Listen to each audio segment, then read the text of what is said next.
We'll hear argument this morning in Case 21-1333, Gonzalez versus Google. Mr. Schnapper? Mr. Chief Justice, and may it please the Court, Section 230C1 distinguishes between claims that seek to hold an Internet company liable for content created by someone else and claims based on the company's own conduct. That distinction is drawn in each of the three sections of the statute. First, Section 230C1 is limited to claims that would treat the defendant as a publisher of third-party content. The statute uses publish in the common law sense. The Fourth Circuit decision in Henderson correctly interprets the statute in that manner and concludes that it involves two elements. The claim must be based on the action of the defendant in disseminating third-party content, and the harm must arise from the content itself.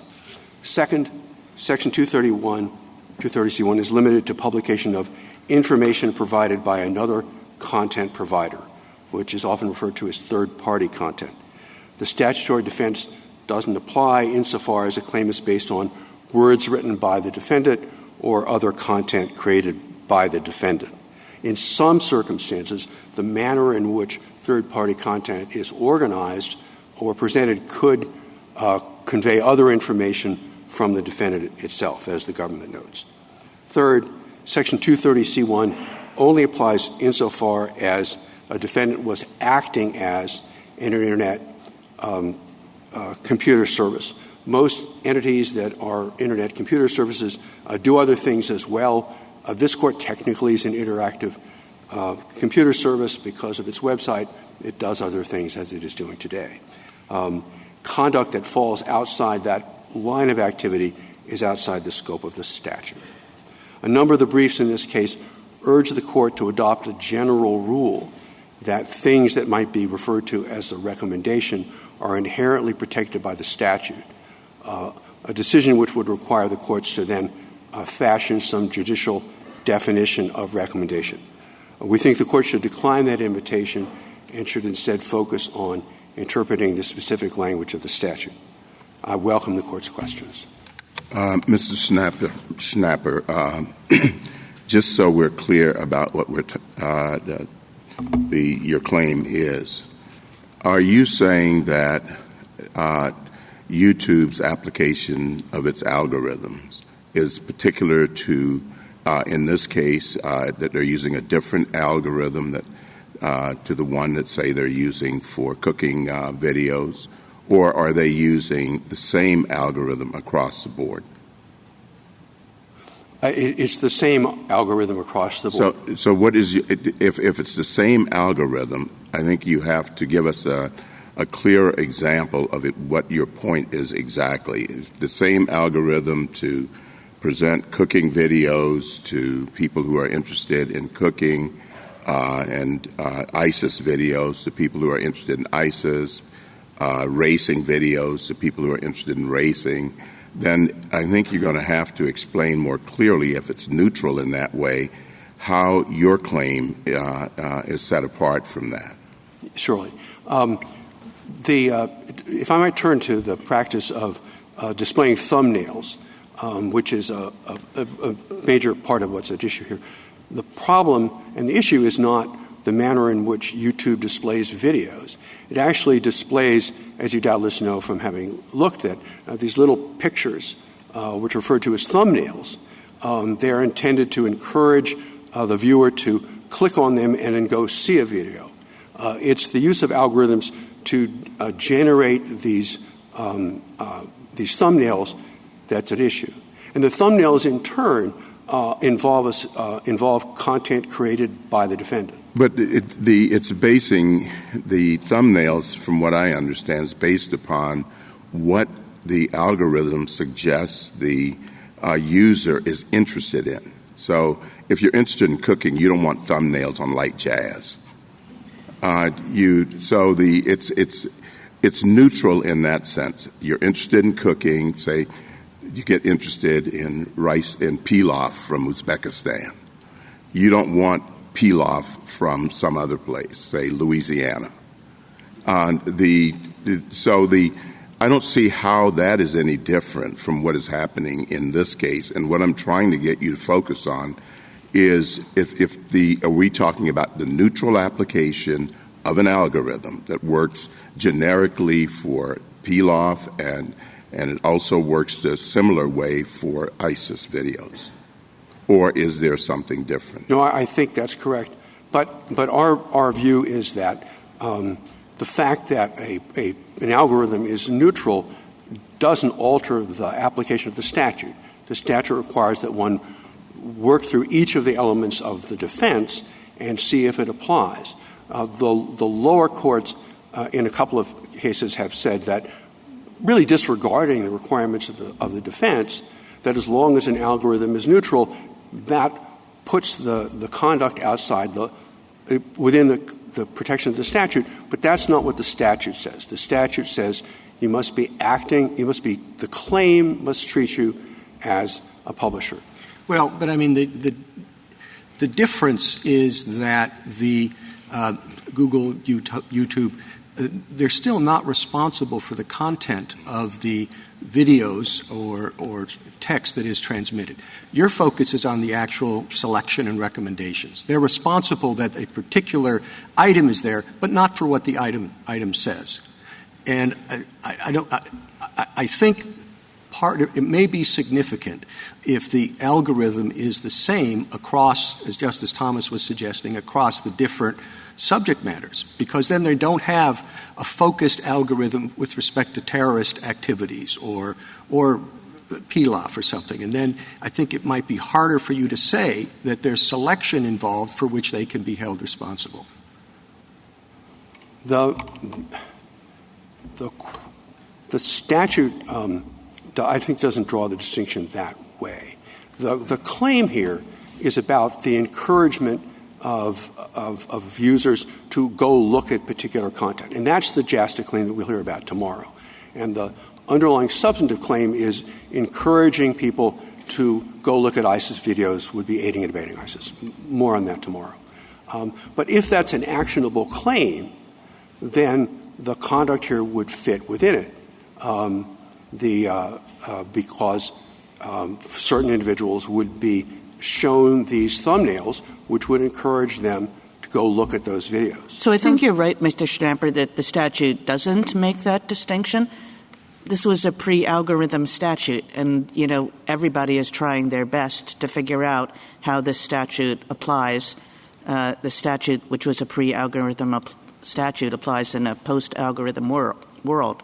But I think what was lying underneath Justice Thomas's question was a suggestion that algorithms are endemic to the Internet, that every time anybody looks at anything on the Internet, there is an algorithm involved, whether it's a Google search engine or whether it's this YouTube site or a Twitter account or countless other things, that everything involves ways of organizing and prioritizing material. And that would essentially mean that 230, I guess what I'm asking is, does your position send us down the road such that 230 really can't mean anything at all? I don't think so, Your Honor. The question, as you say, algorithms are ubiquitous, but the question is, what does the defendant do with the algorithm? If it uses the algorithm to to encourage people to look at ISIS videos, that's within the scope of JASTA. It's not different than if back in 1996, a lot of clerks somewhere at Prodigy did this manually and just had a bunch of file cards and they figured out who was interested in what. The statute would have meant the same thing there that it does now. It's automated, it's at a larger scale, but it doesn't change the nature of what they're doing with the algorithm. I'm sorry, finish. I think the brief for respondent points to a number of uses of algorithms, for example, to pick the cheapest fare or things like that. That's just outside the scope of the statute. The algorithm is being used there to generate additional content. So the question is what you do with the algorithm. The fact that you did it with an algorithm doesn't yield a different result than if you had a lot of hardworking people in an office somewhere doing the same thing. I guess I take the point, if I could. No, go ahead.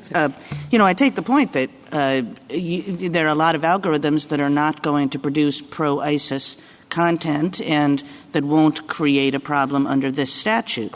But maybe they'll produce defamatory content, or maybe they'll produce content that violates some other law. And your argument can't be limited to this one statute. It has to extend to any number of harms that can be done by speech and so by the organization of speech in ways that basically every provider uses. Well, if I might turn to the example of what we referred to an algorithm that produces defamation. I'm maybe paraphrasing that wrong. If the algorithm generates a recommendation, a thumbnail that on its face is benign, it just says interesting information about Frank, you go there and it's defamatory.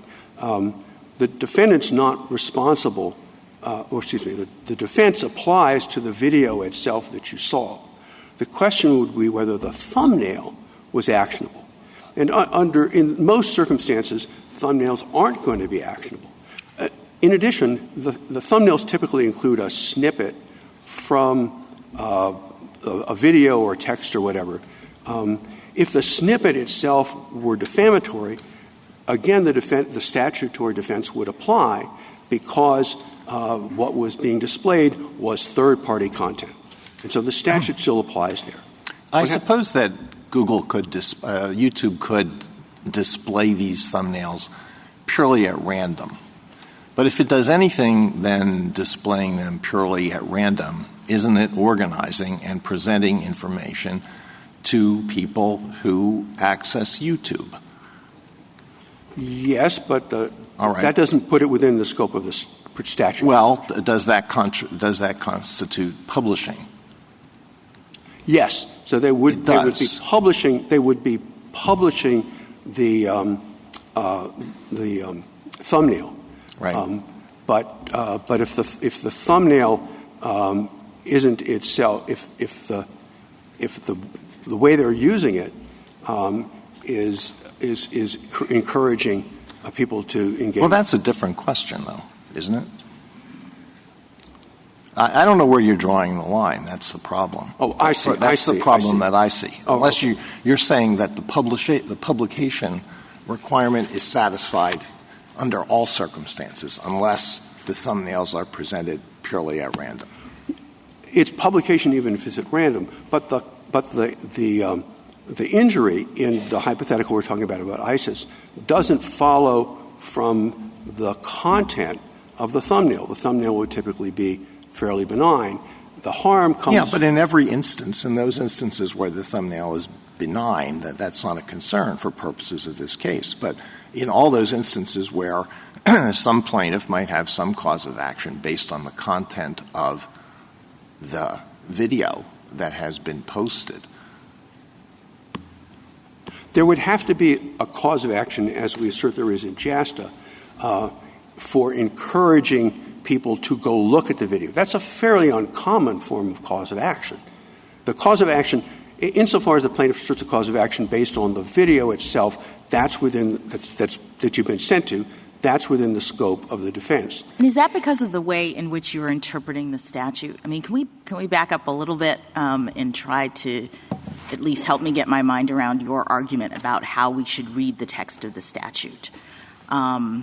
I took your brief to be arguing, and that of those who support you, that the statute really is about one kind of publishing conduct, and that is the failure to block or screen offensive content.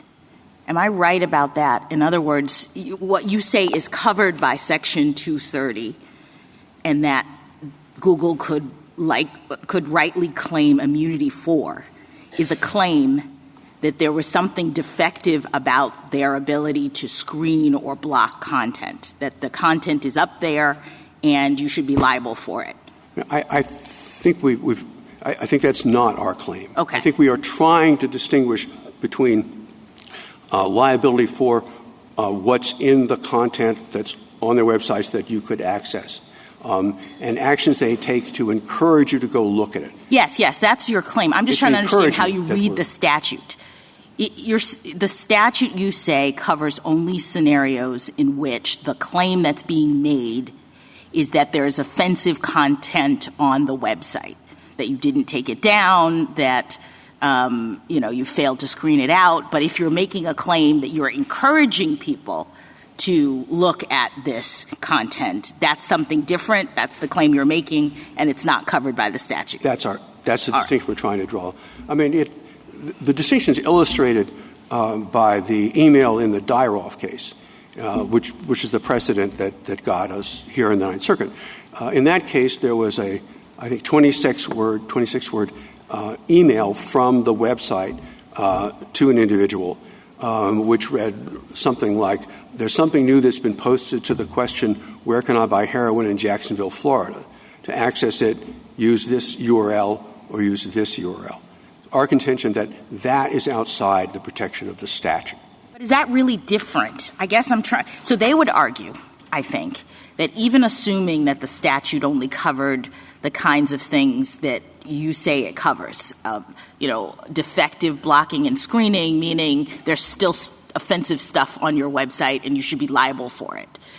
I think they would say that to the extent your claim is talking about their algorithm that presents the information, it's really the same thing.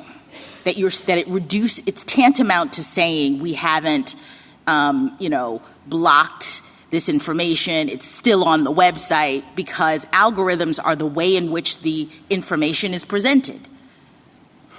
So, again, to try and make clear, as I may not have done that well, the distinction we're drawing, our claim is not that they did an inadequate job of keeping things off their computers that you can access from outside, or from failure to block it.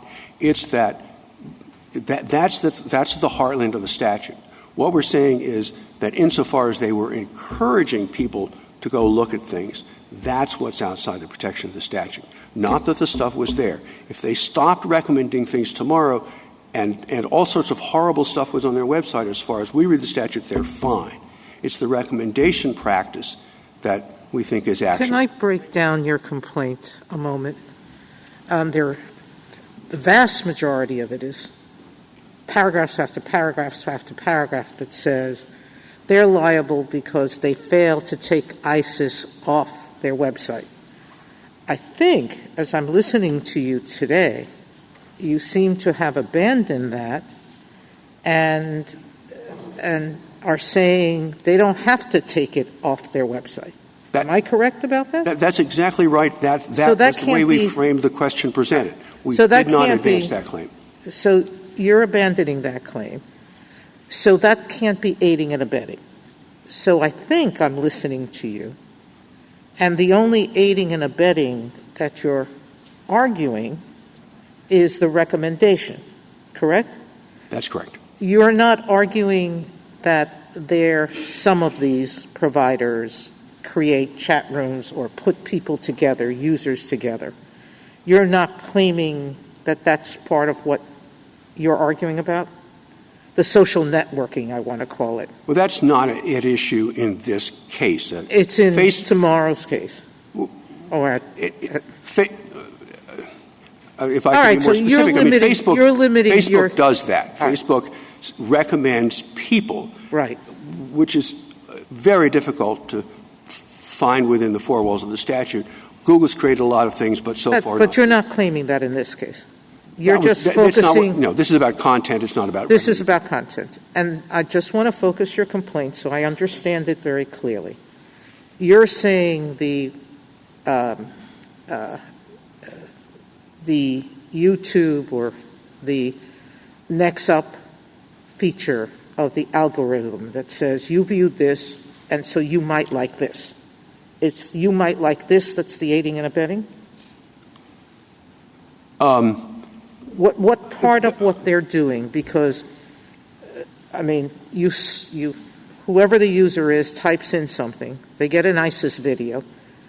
You say that's okay. They can't be liable for you, the viewer, looking at the ISIS vehicle.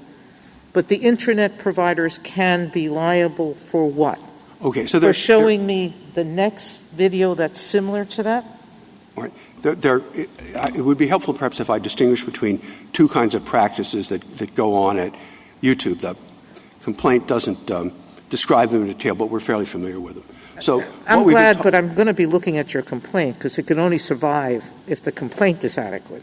So you're going to have to tell me where in the complaint you're saying this if I'm going to think about holding them liable. So you're going to have to separate out the two things. I'm about 3 questions behind. Let me try to do my best here. So what we've been talking about up until now is the use of thumbnails to encourage people to look at content. People haven't clicked on any video yet. And our contention is the use of thumbnails is the same thing under the statute as sending someone an email and saying, you might like to look at this new video. Now, the up next feature is a different problem.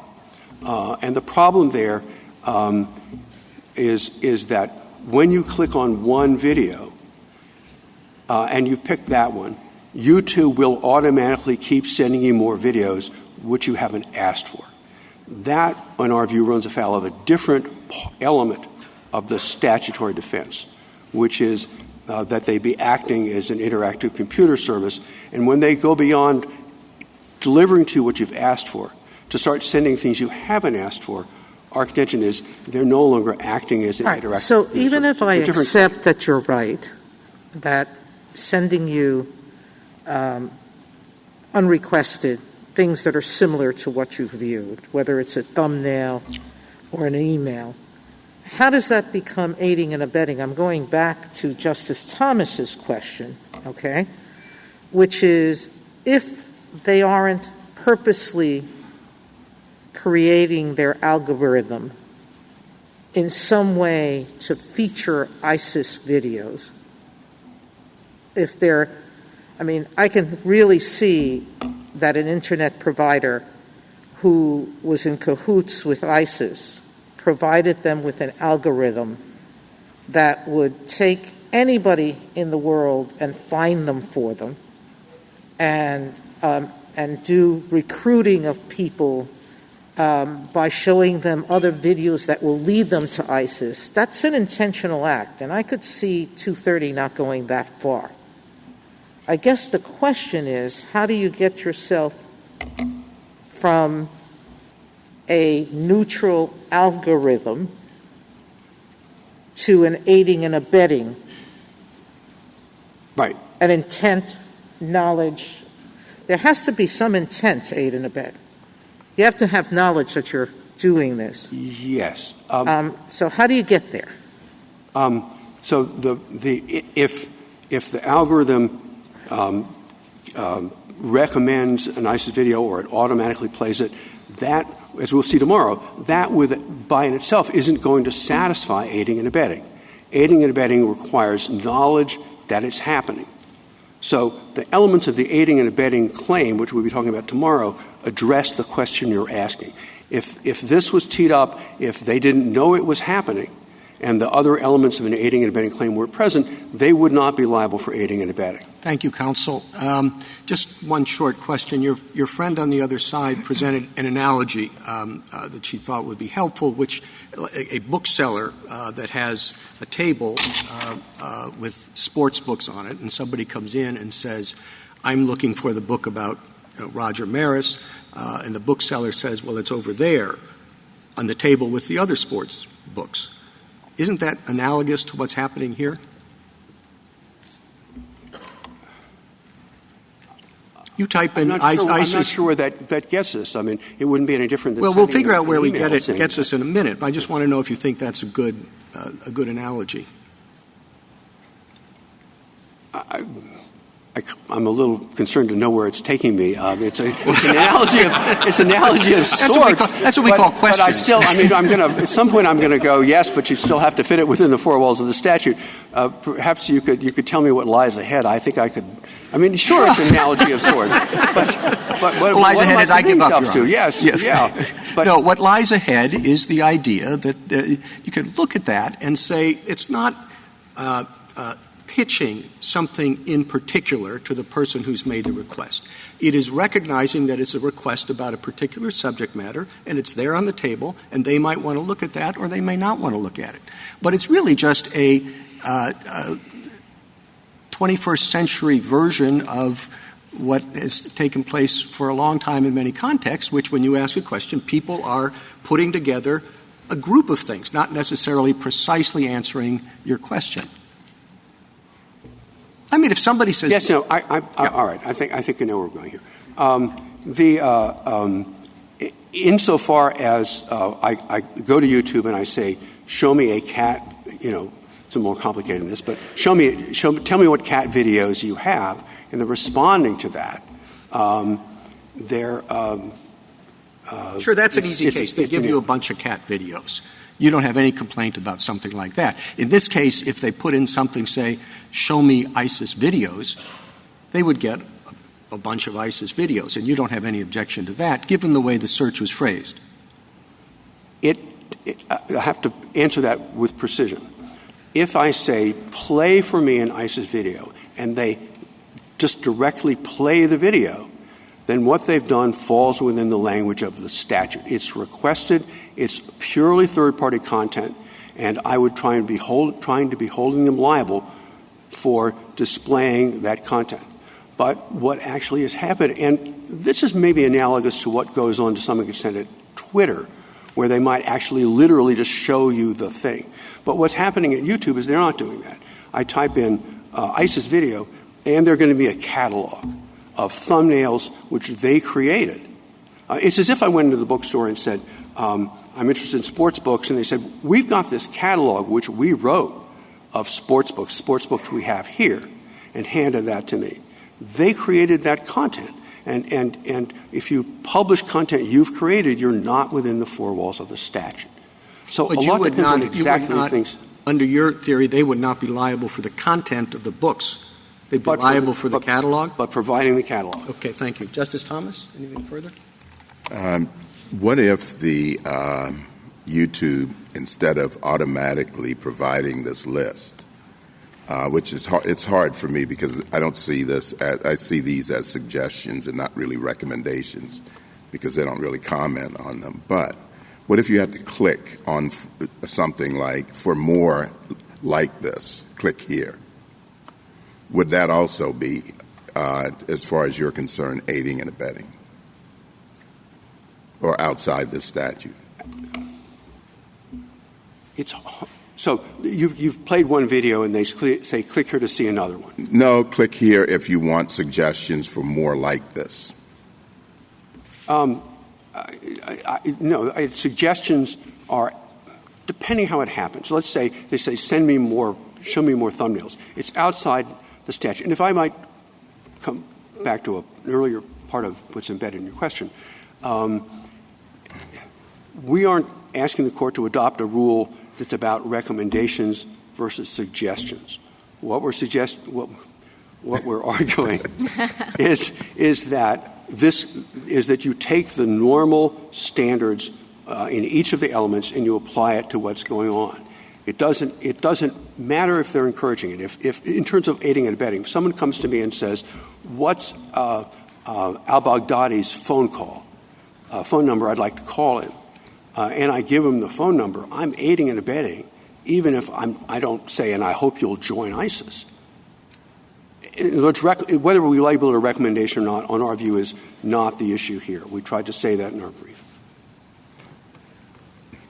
Was that responsive? I'm not. Well, it's responsive, but I don't understand it. You call. If you call information and ask for al-Baghdadi's number and they give it to you, I don't see how that's aiding and abetting.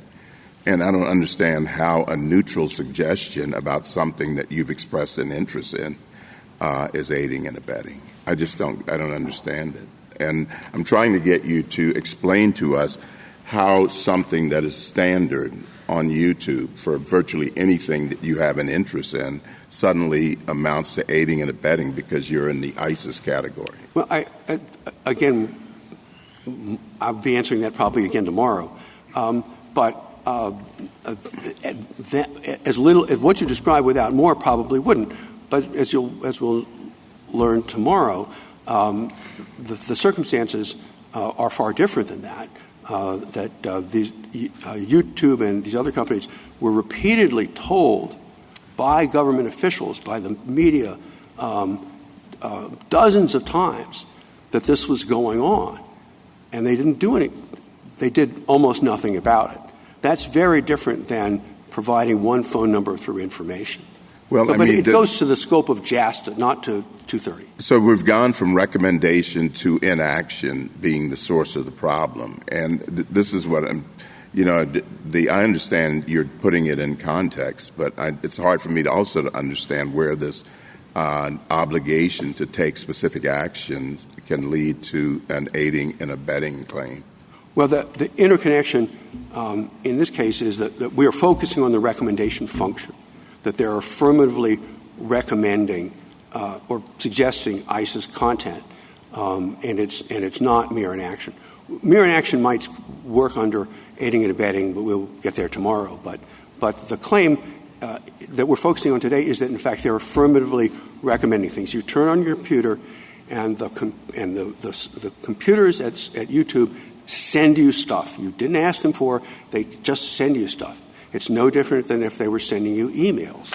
That's affirmative conduct. Justice Alito? I'm afraid I'm completely confused by whatever argument you're making at the present time. So if someone goes on YouTube and puts in ISIS videos and they show thumbnails of ISIS videos, and don't tell me anything about the substantive underlying tort claim.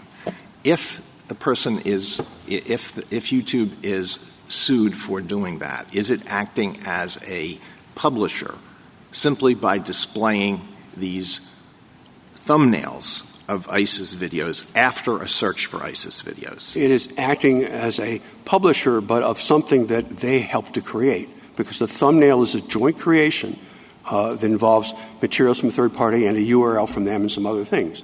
So if YouTube uses thumbnails at all, it is acting as a publisher with respect to every thumbnail that it displays. Yes.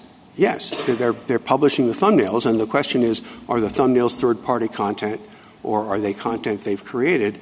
And the problem is they are content. I mean, if that's your argument, then you're really arguing that the statute does not provide protection against a suit that is in substance based on the third-party provided content.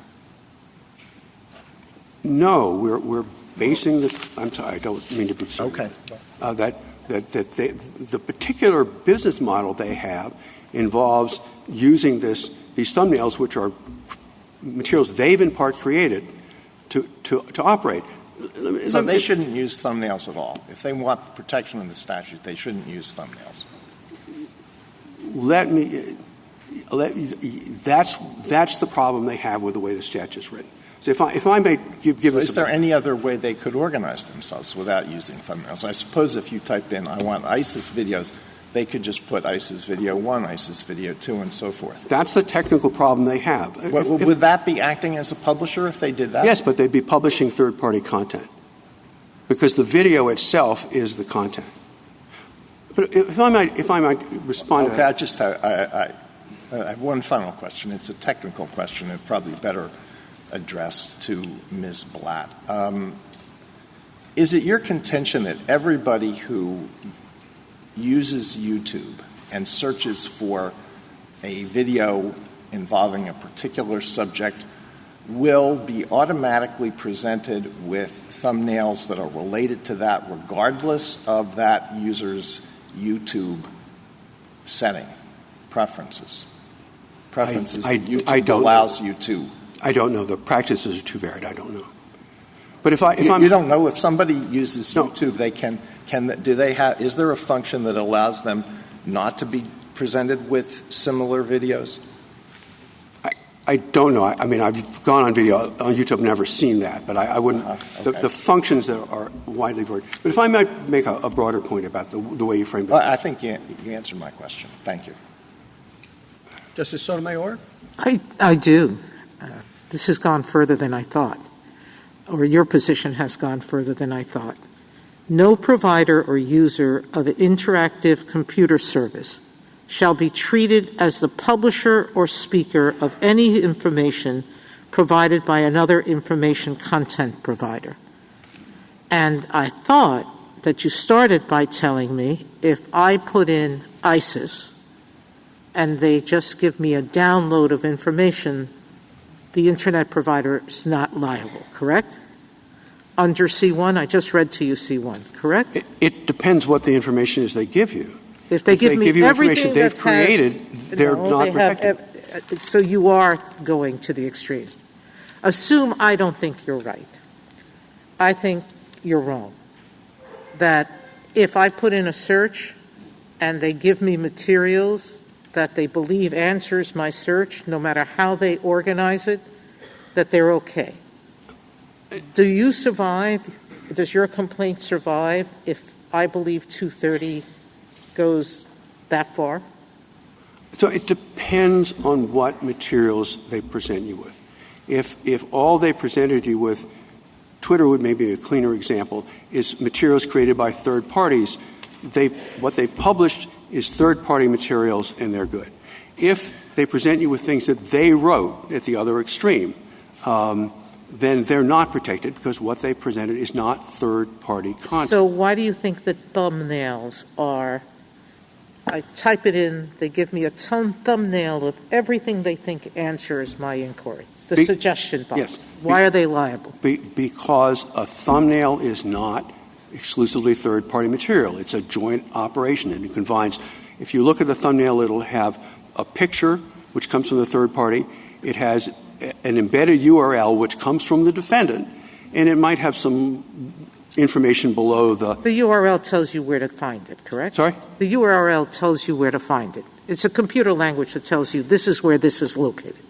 Yes, but it is information within the meaning of the statute. This is no different than an email which writes it out for you. If I don't accept your line, assume that you've lost on that width of that line. I gave you an example earlier of an intranet provider working directly with ISIS and doing an algorithm that teaching them how to do an algorithm that will look for everybody who is just ISIS related. There's more a collusion in the creation than a neutral algorithm.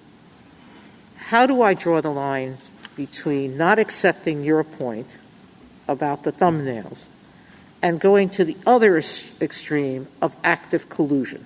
Because there has to be a line somewhere in between. It can't be merely because you're a computer person that you can create an algorithm that discriminates against people. You have no problem with that, right? The writing of the algorithm would probably constitute aiding and abetting. Exactly. If you write one that discriminated against people for a user, you're probably going to be liable. I'm not sure, as we describe it, it would fall outside the four walls of the defense. If you write an algorithm the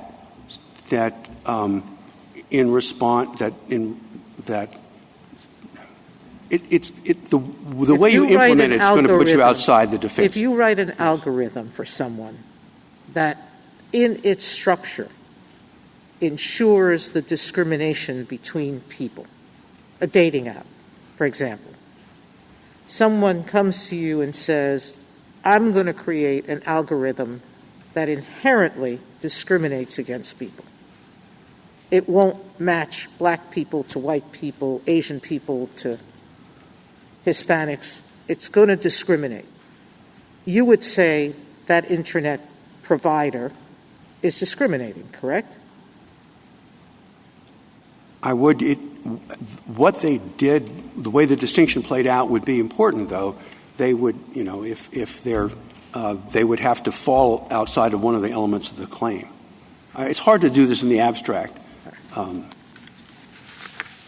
Justice Kagan? Mr. Schnapper, can I give you three kinds of practices, and you tell me which gets 230 protection and which doesn't? So one is the YouTube practices that you're complaining of, and we know you think that does not get 230 protection. A second would be Facebook or Twitter or any entity that essentially prioritizes items. So you're on Facebook and certain items are prioritized on your news feed, or certain tweets are prioritized on your Twitter feed. All right, and that there's some algorithm that's doing that and that's amplifying certain messages rather than other messages on your feed. That's the second. And then the third is just a regular search engine. You put in a search and something comes back, and in some ways, that's one giant recommendation system. Here's the first item you should look at. Here's the second item you should look at. So are all three of those not protected? Or what happens to my second and third? Are they protected or not protected? And if they are protected, what's the difference between them and your practices? Certainly. So let me start with the search engine. There's a lot of discussion in search engines, but there's not a specific provision in the statute that says search engines are protected. The question is, do they fit within the language of the statute? So if I ask a search engine for stories about John Doe, and it gives me a list, and if I click on one of them, it turns out to be defamatory, they're not liable because they... Well, they just gave it to you. It's the first thing. They've just prioritized it. They think it's really a great one to click on. There are multiple questions here. First, are they liable just because what you clicked on turned out to be defamatory? The answer, we think, is no. Secondly, what if the snippet that they took from the John Doe document said John Doe's a shoplifter? And the answer is they're not liable because they didn't write that. It's publishing third-party content. The third question is, could they be liable for the way they prioritize things? And the answer is, I think so. It's going to depend what happened. And the example, So even all the way to the straight search engine, that they could be liable for their prioritization system. Yes, there was let me... Okay. If I might continue... I appreciate the... Go ahead. I'm sorry. Those are the facts which led the European Union to fine Google 2.3 billion euros because they used prioritization to wipe out competition. Okay, so here's... Things that we're selling. Yeah, so I don't think that a court did it over there. And I think that's my concern, is I can imagine a world where you're right that none of this stuff gets protection. And, every other industry has to internalize the costs of its conduct. Why is it that the tech industry gets a pass? A little bit unclear. On the other hand, we're a court. We really don't know about these things. These are not like the 9 greatest experts on the Internet. And I don't have to accept all Ms. Blatt's "the sky is falling" stuff to accept something about, boy, there is a lot of uncertainty about going the way you would have us go, in part just because of the difficulty of drawing lines in this area, and just because of the fact that once we go with you, all of a sudden we're finding that Google isn't protected. And maybe Congress should want that system. But isn't that something for Congress to do, not the court? Well, I think the line drawing problems are real. No one minimizes that. I think that the task for this court is to apply the statute the way it was written. And if I might return to a point that Justice Alito made, much of what goes on now didn't exist in 1996. The statute was written to address one or two very specific problems about defamation cases. And it drew lines around certain kinds of things and protected those. It did not and could not have been written in such a way to protect everything else that might come along that was highly desirable. Congress didn't adopt a regulatory scheme. They protected a few things.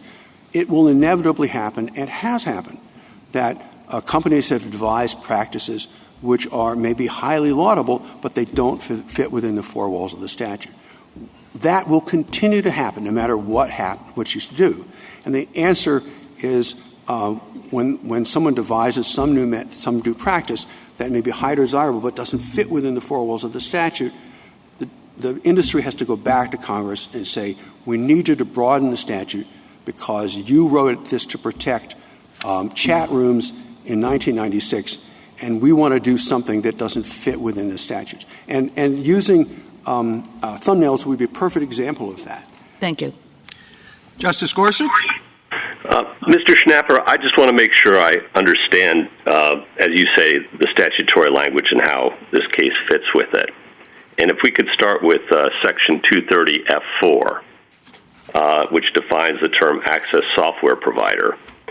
It includes, among other things, picking, choosing, analyzing, or digesting content.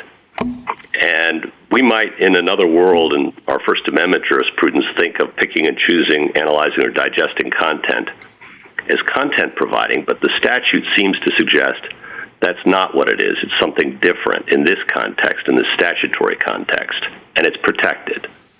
Do you agree with that? No. And if I might explain why. Briefly. Do my best. The language that you refer to in Section F4 doesn't apply here. No, we'll get to that in a minute. But let's just take that as given, okay? That I think that what, say, Google does in picking, choosing, analyzing, or even digesting content just makes it an access software provider. Let's take that as given. And so that would normally be protected activity. But F3 carves out a scenario where you become a content provider, and that's something different, in my mind, to picking, choosing, analyzing, or digesting content. Okay, let's just take those two premises as given. Okay. All right? You got to do something beyond picking, choosing, or analyzing, or digesting content, which is what search engines typically do, even as I understand it. You got to do something beyond that. As I take your argument, you think that the Ninth Circuit's neutral tools rule is wrong because in a post-algorithm world, artificial intelligence can generate some forms of content, even according to neutral rules. I mean, artificial intelligence generates poetry. It generates polemics today. That would be content that goes beyond picking, choosing, analyzing, or digesting content, and that is not protected. Let's assume that's right, okay? Then I guess the question becomes, what do we do about YouTube's recommendations? And as I see it, we have a few options. We could say that YouTube does generate its own content when it makes a recommendation says up next. We could say, no, that's more like picking and choosing. Or we could say the Ninth Circuit's neutral tools test was mistaken because in some circumstances, even neutral tools like algorithms can generate through artificial intelligence forms of content, and that the Ninth Circuit wasn't sensitive to that possibility and remand the case for it to consider that question. What's wrong with that? Well, it's not our theory, but it's if the alternative is what Ms. Blatt will be telling you, I'll take it. I'm not asking you, hey, no, there's nothing wrong with it. I'm asking you whether that is a correct analysis of the statutory terms you keep referring us to, or whether it is not. Yes. As we've set out, that's close to something we set out in our brief, which is that the algorithm could create things on its own. It could create a catalog of ISIS videos, which would be analogous to a compilation under Section 101 of the Copyright Act. A compilation is a distinct entity. It's copyrightable, even if the elements of it were not. So, yes, absolutely, the software could create something like that. It would not be third-party content, and therefore it would fall outside the scope of the statute. Thank you. Justice Kavanaugh? Just to pick up on Justice Gorsuch's questions, the idea of recommendations is not in the statute, and the statute does refer to organization. And the definition, as he was saying, of interactive computer service means one that filters, screens, picks, chooses, organizes content. And your position, I think, would mean that the very thing that makes the website an interactive computer service also mean that it loses the protection of 230. And just as a textual and structural matter, we don't usually read a statute to, in essence, defeat itself. So what's your response to that? My response is that the text doesn't apply here. Let me explain why. The element in the list in F4 it refers to only one of the three kinds of interactive computer services in F2. In F2, and this is it is on page 267 of the petition appendix. F2 says an interactive computer service means, and it gives you three candidates. You've got to fit into one of them: an information service, a system, or an accessed software provider. Now, YouTube is one of the first two. It's not a software provider. The definition in F4 only delineates who is an accessed software provider. It doesn't apply to who's an information system or service. And that was Congress's choice. Congress didn't say you're you're a service, an information service or a system if you do those things. It said those things only bring you within the four walls of interactive computer service if you're a software provider. And that made sense in the context of what was happening in 1996. In 1996, if you wanted to go online, you would typically sign up with CompuServe or Prodigy, and they would literally give you diskettes. They would be selling you software. And this provision in F4 is about that activity. That's not what's happening here. Just to go back to 1996 and maybe pick up on Justice Kagan's questions earlier, it seems that you continually want to focus on the precise issue that was going on in 1996, but then Congress drafted a broad text. And that text has been unanimously read by courts of appeals over the years to provide protection in this sort of situation, and that you now want to challenge that consensus. But the amici on the other side say, well, to do that, to pull back now from the interpretation that's been in place would create a lot of economic dislocation, would really crash the digital economy with all sorts of effects on workers and consumers, retirement plans, and what have you. And those are serious concerns, and concerns that Congress, if it were to take a look at this and try to fashion something along the lines of what you're saying, could account for. We are not equipped to account for that. So are the predictions of problems overstated? If so, how? And are we really the right body to draw back from what had been the text and consistent understanding in courts of appeals? Well, our position is that the text doesn't say this. With regard to the issue of what we've come to call recommendations, this isn't a long-standing, well-established body precedent. It's really three decisions. The decision in this case, the Dyaroff decision, and Force. And of the 8 justices... What about the implications, then? Go to that. The implications for the economy. That you have a lot of amicus briefs that we have to take seriously that say this is going to cause a lot of economic dislocation in the country. I'd say a couple of things in response to that. The first one is, on a close reading of the amicus briefs, it's clear that they're urging the court to hold that a wide variety of different kinds of things are protected. They're inviting the court to adopt a rule that recommendations are protected and that whatever they're doing would qualify as a recommendation. I think they're saying a recommendation is a recommendation, something express. I mean, your whole thing is the algorithms are an implied recommendation, and they're saying, well, they're not an express recommendation. But in any event, why don't we Yes. focus on the Yes. question? Do you challenge the basic point? Yes, and if so, we do on a couple of grounds. One of them is that I'm not sure all these briefs are distinguishing, as we have today, between liability because of the content of third-party materials and the recommendation function itself. A distinction between more and less specific suggestions. What would the difference be in liability, in damages?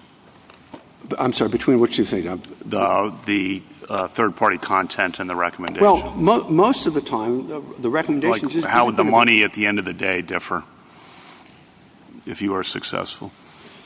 It might not be, but most recommendations just aren't actionable. I mean, there is no cause of action for telling someone to look at a book that has something defamatory in it. JASTA, the statute we're talking about tomorrow, is unusual in that recommendations could run you afoul of the statute. But there are very few claims that are like that. So it's a very different kind of situation. It's the implications of this are limited because the kinds of circumstances in which a recommendation would be actionable are limited. Thank you. Justice Barrett? I'd like to take you back, Mr. Schnapper, to Justice Sotomayor's questions about the complaint. It seems to me that the complaint in this case is materially indistinguishable from the complaint in tomorrow's case. Do you agree? Same in which case? I'm sorry. In tomorrow's case, in the Tomno case, the Twitter case, and this one. Pretty much. So they're both relying on the same aiding and abetting theory. So if you lose tomorrow, do we even have to reach the Section 230 question here? Would you concede that you would lose on that ground here? No. There was a motion to dismiss in tomorrow's case on JASTA grounds. It didn't get decided.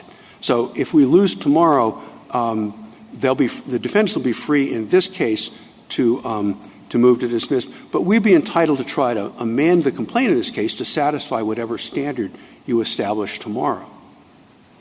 Okay. Let me ask you this. I'm switching gears now. So Section 230 protects not only providers but also users. So I'm thinking about these recommendations. Let's say I retweet an ISIS video. On your theory, am I aiding and abetting, and does the statute protect me, or does my putting the thumbs up on it create new content? We don't read the word user in that broadly. There's not been a lot of litigation about this. We think the word user is there to deal with a situation in which one entity accesses a server, YouTube, for example, and then someone else uses that entity. Like when I go to FedEx office. FedEx office is the user that is accessing my email. And the statute protects them when I look at the FedEx computer and find the defamation. Let's say that I disagree with you. Let's say I'm an entity that's using the service. So I count as a user. My computer is accessing the servers when I retweet the image. On your theory, could I be liable under JASTA for aiding and abetting? Do I lose 230 protection if I created new content? Whether it's enough for JASTA is a separate question. The question is it outside 230? Is it outside of 230? Right. And our view is the statute doesn't mean anyone who's a user who conveys third-party libel is protected. Let's say that you read a book and it says John Doe is a shoplifter, and you send an email that says John Doe is a shoplifter, you're using the internet. You're using the email system. But nobody thinks that Section 230 is a blanket exemption for defamation on the website as long as you're quoting somebody else. Retweeting is a very automatic way of doing it. But if you start down that road, you'd end up having to hold that any time I send a defamatory email, I'm protected as long as I'm quoting somebody else. I don't think anybody thinks I guess I don't understand. Let's see. I guess I don't understand logically why your argument wouldn't mean that I was creating new content if I retweeted or if I liked it or if I said, check this out. Why wouldn't that? You would be, but I'm advancing an argument that gets to the same place, which is you're not a user within the meaning of the statute just because you go on email or YouTube or Let's Twitter. say I disagree with you. Let's say that I think you're a user of Twitter. If you go on Twitter and you're using Twitter and you retweet or you like or you say, check this out. On your theory, I'm not protected by Section 230. Yeah, that's content you've created. That's content I've created. Okay. And on the content creation point, let's imagine it seems like you're putting a whole lot of weight on the fact that these are thumbnails, and so it's something that YouTube separately creates. Yes. What if they just screenshot? They just screenshot the ISIS thing. They don't do the thumbnail. Then that's pure third-party content. That's pure third. So this is just about how YouTube set it up. That's correct in this context. And it gets back to the conversation we were having earlier about that this is a new technology that didn't exist in 1996, and rather than ask Congress to write the statute to cover it, they just went ahead and did it. Okay, and last question. Turning to the statutory text, so it seems to me some of the briefs in this case are focusing on what it means to treat someone as a publisher, treat an entity as a publisher.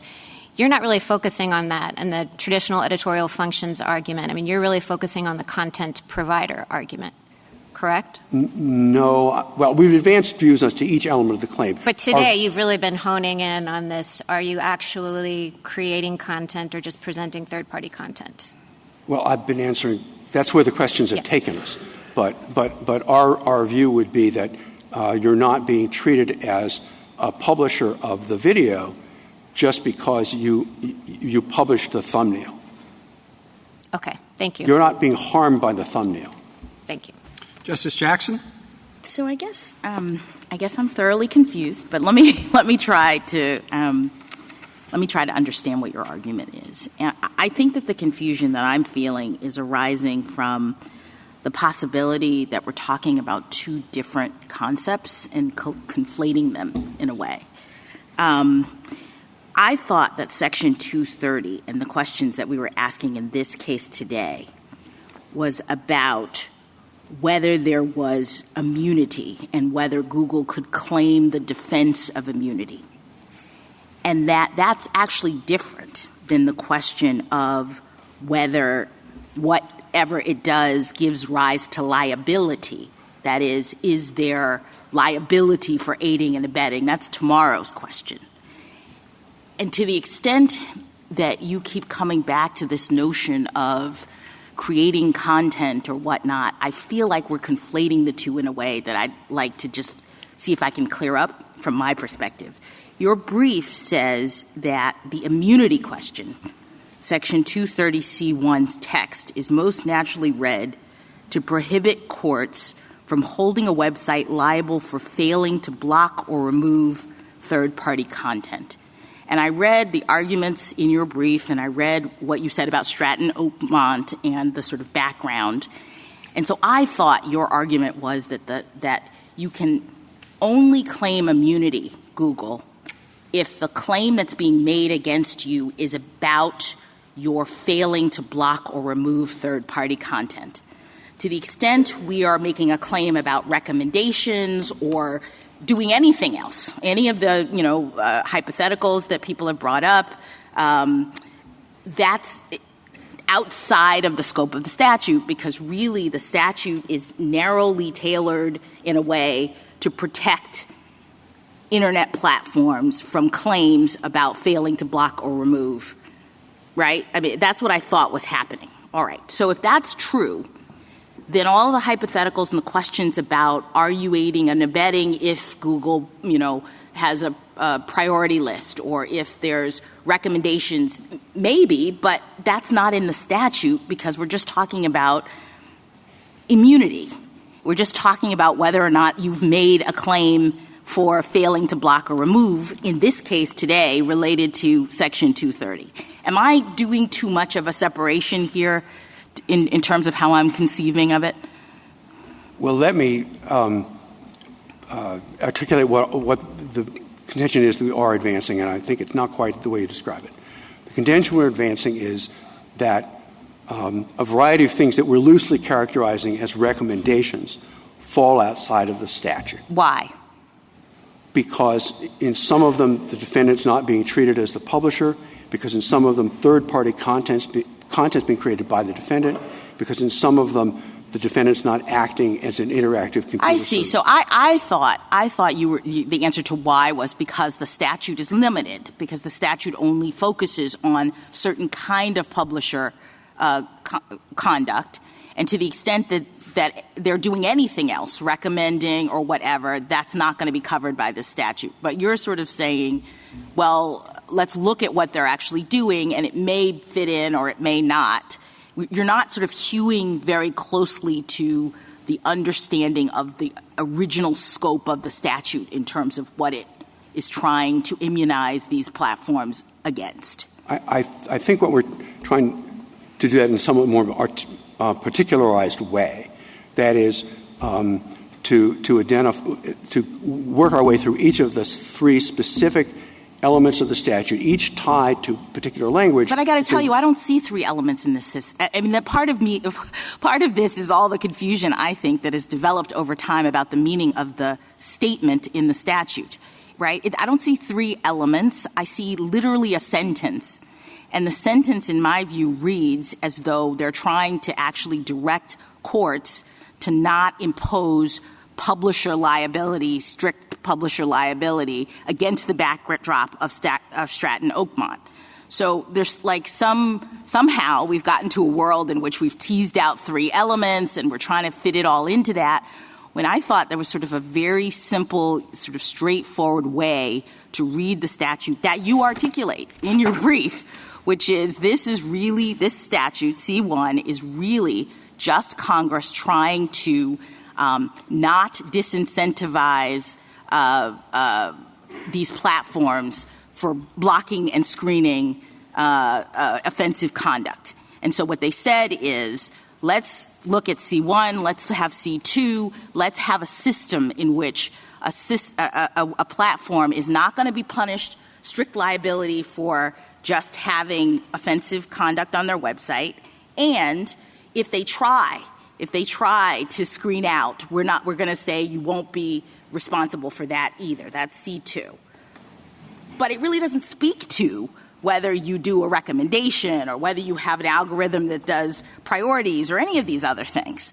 That's how I thought that at least I was looking at the statute in light of its purposes and history and Stratton Oakmont and all of that, in which case I think you would win unless your recommendations argument really is just the same thing as saying they're hosting ISIS videos on their website. Well, I think we do have to be drawing that distinction. But with regard to your question about the three elements, the text does take you there. It says, if you track the briefs, probably of either side, we're arguing about the meaning of treat as a publisher because that's the first couple of words of the statute. Then we're arguing about did they create the content because publisher has to be of information provided by another content provider. So we have to parse out the meaning of that. And then it refers to the defendant as an interactive computer service, and we have to parse out the meaning of, well, what does that mean? So we are forced to the language of the statute has those three components. And although the overall purpose, I think, as you described it, the language is more complex and particularized. Thank you. Thank you, counsel. Mr. Stewart. Thank you, Mr. Chief Justice, and may it please the Court. I'd like to begin by addressing the Roger Maris hypothetical because I think it illustrates our position and the limits on our position. Imagine in a particular state there was an unusually protective law that said no bookseller shall be held liable on any theory for the content of any book that it sells. And then the scenario that the Chief Justice described occurred. The person was asked, where's the Roger Maris book? And said, it's over on that table with the other sports books. Now, if the bookseller was sued for making that statement, our position would be there's no way textually that the immunity statute would apply. This is a statement about the book, not the contents of the book. Now, the statement, the book is over there, is so obviously innocuous that it might seem like pedantry to quibble about should the dismissal of the suit be based on immunity or for failure to state a claim. But a court, in thinking about the possibility of harder cases down the road, should distinguish carefully between liability for the content itself, liability for statements about the content. And the one other thing I would say is if the consequence of saying it's over there was that the bookseller lost its immunity for the content of the book, that would be a big deal. But our position on 230C1 is nothing like that. Our position is that the Internet service provider can be sued for its own organizational choices, but the fact that it makes organizational choices doesn't deprive it of the protection it receives for liability based on the third-party content. I welcome the Court's questions. Well, I'm still confused, but what if the bookseller said it's over there on the table with the other trustworthy books? I mean, I think at that point you would be asking, could it conceivably be an actionable tort to describe the book as trustworthy? Well, we're putting a lot of weight on organization, but doesn't it really depend on how we're organizing it and on what the basis of the organization? For example, we could say you could organize it on the basis of what's more trustworthy than something else. I think that might matter with respect to whether there was substantive liability under the underlying cause of action. It shouldn't matter for purposes either of the hypothetical immunity statute I described, which focuses exclusively on the contents of the books, or for 230C1. Now, Mr. Schnapper said in a colloquy earlier that he thought the allegations in his complaint are basically the same as those in the Twitter complaint. And the government is arguing in Twitter that those allegations are not sufficient to state a claim under the Anti-Terrorism Act. So our interest in 230C1 is not in allowing this particular suit to go forward. It is in preserving the distinction between protection for the underlying content and protection for the platform's own choices. Well, I just think it's going to be difficult. How would you respond to Justice Gorsuch's hypothetical about the artificial intelligence creating content organizational decisions? I mean, I think the organizational decisions could still be subjected to suit, whether you think of them as recommendations or simply as the platform, the operation of the platform. It's still the platform's own choice. And if you ask, how did a particular video wind up in the queue of a particular individual? It could be some sort of artificial intelligence that was making that choice, but it would have to do with the YouTube's administration of its own platform. It wouldn't be a choice made by any third party who had posted, because third parties who post on YouTube don't direct their videos to particular recipients. And I do want to emphasize this theory, this rationale applies even in the most mundane circumstances. For instance, if you do a Google search on the name for a famous person and you misspell the name slightly, you still get lots of content about that person. Google knows that it's smarter than we are, and it knows that more about what we want than the literal terms of our search might suggest. I went to the court's website and used the docket search function and typed in Google and left off the final E. And I got a message that said, no items found. In order to call up the docket for this case, you have to spell Google exactly right. Now, the choice between those two modes of operating the platform, it's extraordinarily unlikely, almost inconceivable that it could ever give rise to legal liability. But those are choices made by the platforms themselves. They are not choices made by any third party. They just don't implicate 230C1. And any conceivable lawsuit about the decision to use one mode of operation rather than another presumably would be dismissed on the merits. I think the problem, Mr. Stewart, with minimizing what your position is that in trying to separate the content from the choices that are being made, whether it's by YouTube or anyone else, you can't present this content without making choices. So in every case in which there is content, there's also a choice about presentation and prioritization. And the whole point of suits like this is that those choices about presentation and prioritization amplify certain messages and thus create more harm. Now, I appreciate what you're saying is like, well, that doesn't mean that you're going to have liability in every case. But still, I mean, you are creating a world of lawsuits. Really, anytime you have content, you also have these presentational and prioritization choices that can be subject to suit. Let me say a couple of things about that. The first thing I'd say is you could make substantially the same argument about employment decisions. That is, in order for YouTube to operate, it has to hire employees. But Ms. Blatt acknowledges in the brief that employment decisions wouldn't be shielded by 230C1 if there was an allegation of unlawful discrimination, for instance.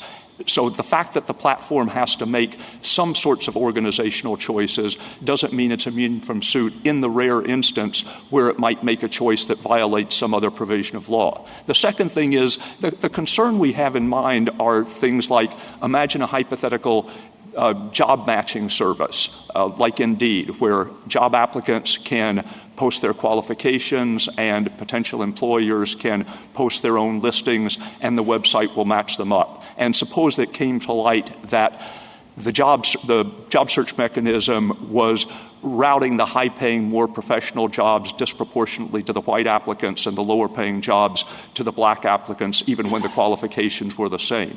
At a general level, you could describe that as choices about which content would go to which users. But when we saw that kind of stark impropriety in the criteria that the platform was using, I think we would say there has to be, assuming it violates applicable law, 230C1 really shouldn't be protecting that. That's not, the complaint we have here is not to the content itself or the presence of the third-party job postings on the platform. The complaint is about the use of illicit criteria to decide which users will get which content. And our point is, in the more innocuous cases or in the borderline cases where the criteria seem a little bit shaky but it's not clear whether they violate any applicable law, that choice ought to be made based on the law that the plaintiff invokes as the cause of action. And the court ought to be determining, does the use of those criteria violate that law? I was just going to say,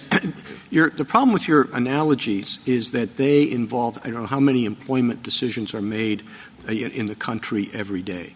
But I know that, whatever it is, hundreds of millions, billions of responses to inquiries on the Internet are made every day. And as Justice Kagan suggested, under your view, every one of those would be a possibility of a lawsuit if they thought there was something that the algorithm referred that was defamatory, that, whatever it is, exposed them to harmful information.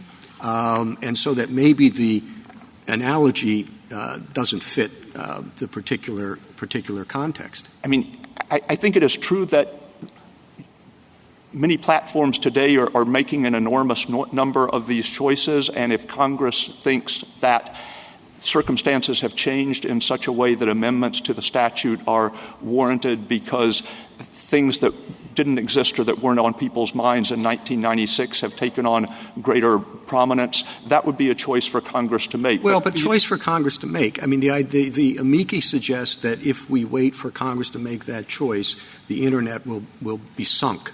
And so maybe that's not as a persuasive outcome as it might seem in other cases. I think the main thing I would say is most of the amici that are making that projection are making it based on a misunderstanding of our position. Namely, they are misunderstanding our position to be that once YouTube recommends a video or once YouTube sends a video to a particular user without the user requesting it, that YouTube is liable for any impropriety in the content of the video itself. And that's not our position. Our position is that YouTube's own conduct falls outside of 230C1.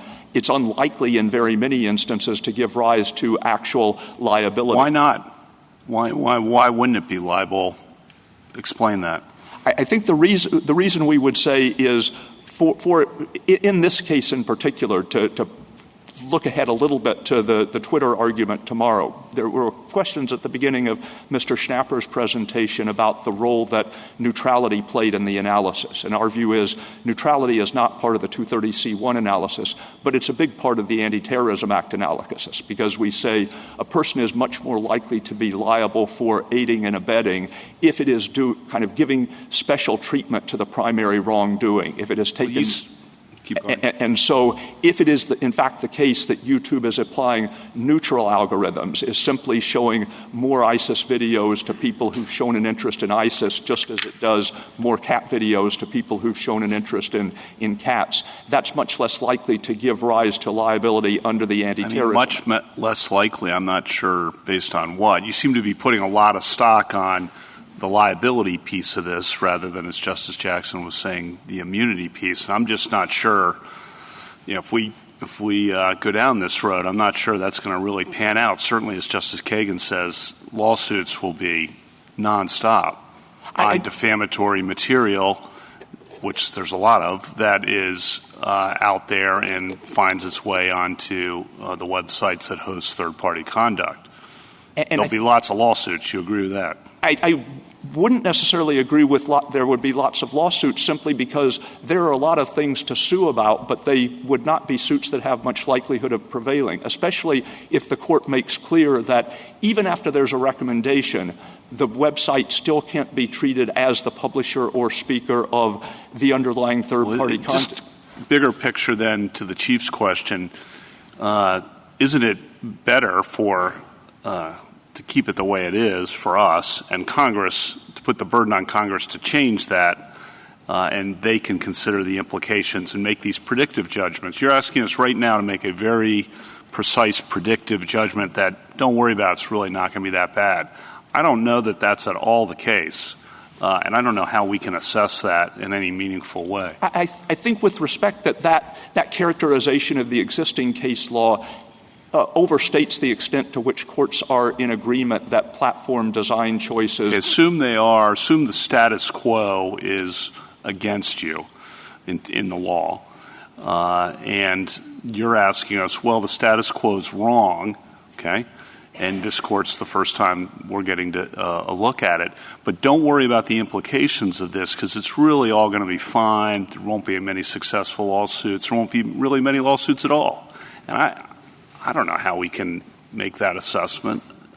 I think if the court thought that kind of the interpretive question looking at the plain language of the statute was on a knife's edge, it was an authentically close call, then yes, the court could, and the court perceived the existing case law to be basically uniform. The court could give some weight to the interest in stability, but I think for us, neither of those things is true. Sorry, please finish. I was going to say that the statutory text really is not it may have a little bit of ambiguity at the margins, but it is very clearly focused on protecting the platform from liability for information provided by another information content provider, not by the platform's own choices. I'm sorry, Justice Breyer. No, I'm sorry.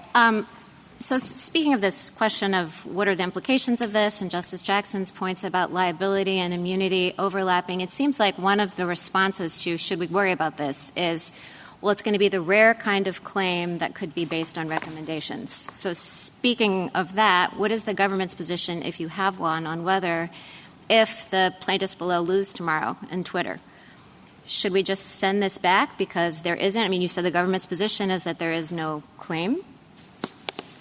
Certainly our position, we haven't analyzed the Gonzalez complaint in detail, but that is our position as to the Twitter complaint, and Mr. Schnapper said he doesn't perceive a material difference between the two. Now, presumably the court granted cert in both cases because it thought it would at least be helpful to clarify the law both as to the Anti-Terrorism Act and as to Section 230C1. But if the court no longer believes that, or if it resolves Twitter in such a way that it seems evident that its decision on the 230C1 issue wouldn't ultimately be outcome determinative in Gonzalez, then it could vacate and remand for further analysis of the ATA question. That would be a possible course of action. Okay. Thank you, counsel. We're talking about the prospect of significant liability and litigation, and up to this point, people have focused on the ATA because that's the one point that's at issue here. But I suspect there would be many, many times more defamation suits, discrimination suits, as some of the discussion has been this morning, infliction of emotional distress, antitrust actions. I guess I'd be interested to understand exactly what the government's position is on the scope of the actions that could be brought and whether or not we ought to be – I mean, it would seem to me that the terrorism support thing would be just a tiny bit of all the other stuff. And why shouldn't we be concerned about that? Let me just address the potential causes of action that you mentioned. For defamation, even if somebody is suing about the recommendation, 230C1 still directs that the platform can't be treated as the publisher or speaker of the underlying content. And so the question— right, but it's defamation law is implicated if you repeat libel, even though you didn't originally commit defamation. If you repeat it, and so if YouTube circulated videos with a little blurb saying, and I think one of the amicus briefs describes this hypothetical scenario, if you repeated it with a little blurb saying, this video shows that John Smith is a murderer, then yes, there would be liability. But there wouldn't be if you just repeated it without any commentary? Normally it would be if you're the newspaper and you just publish something, so-and-so's a shoplifter, the newspaper would be liable for that. No, we think it should be analyzed as though it were an explicit recommendation. And so if Google had posted a message that said, we recommend that you watch this video. Now, the recommendation would be its own content. But in answering the question, can it be held liable for defamation, you would ask, can a person under the law of the relevant state be held liable for recommending content that is itself defamatory if the recommender does not repeat the defamatory aspects of that content in the course of the recommendation? And our understanding is that at least under the common law, the answer to that would be no, that simply saying you should read this book that turns out to be defamatory would not be a basis for defamation liability. I think the same would basically be true of intentional infliction of emotional distress. That is, unless you could show that the platform was acting with the intent to cause emotional distress by circulating the video, there would be no liability. And the fact that the third-party poster may have met the elements of that offense wouldn't carry the day. With respect to antitrust, if you had a claim that a particular search engine had configured its results in such a way as to boost its own products or to diminish the search results for products of the competitor, and if that were found to be a viable claim under the antitrust laws, there would be no reason to insulate the provider from liability for that. That's a broad overview of a lot of different areas of law, but certainly the law is not established the way you're suggesting, I think, in any of those areas. But I guess the question is, what did Congress intend to do, or what did it do when it passed this statute? And Congress didn't create anything that was even resembled an all purposes of immunity for anything it might do in the course of its functions. It focused very precisely on information provided by another information content provider. Thank you. Justice Thomas? Justice Alito? In the government's view, are there any circumstances in which an Internet service provider could be sued for defamatory content in a video that it provides? Third-party video. I think the only, given our understanding of the common law, I think the only way that would happen is if the third-party provider, in circulating the video, added its own comment that incorporated the defamatory gist of the allegations. And as the Chief Justice was pointing out, it is true that under common law, if you repeat somebody else's defamatory statement but say what it is, that you can be held liable for that. I mean, imagine the most terribly defamatory videos. So suppose the competitor of a restaurant posts a video saying that this rival restaurant suffers from all sorts of health problems. It creates a fake video showing rats running around in the kitchen. It says that the chef has some highly communicable disease and so forth. And YouTube knows that this is defamatory, knows it's completely false, and yet refuses to take it down. they could not be civilly liable for that. We think that Zeron was not exactly a defamation case, but it fit pretty closely within that profile. That is, Zeron was the early Fourth Circuit case in which a person posted a video that purported to be from another person and subjected to that other person to complaints and harassment that seemed justified to the people who were doing it. Well, did any entity have that scope of protection under common law? No, I don't believe so. And that was the point of C1. The point of C1 was to say, well, it was at least to shield internet service providers from liability.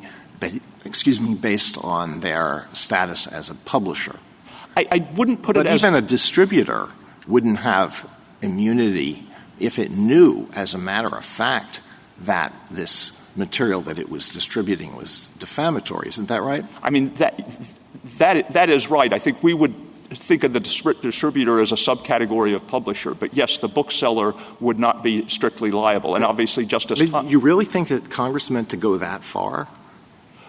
We do, but obviously that is, if we're arguing about whether the failure to take something down is actionable, if it is done knowingly and with an understanding of the contents, then that's a very different argument from the one that we've been having up to this point. That would be saying that the statute should be But that is your position. That is the government's position. Our position is that if the wrong alleged is simply the failure to block or remove the third-party content, that 230C1 protects the platform from liability for that, whether it's based on a strict liability theory or on a theory of negligence or unreasonableness in failing to take the material down upon request. The internet service provider really has it in for somebody, wants to harm this person as much as possible, and so posts extraordinarily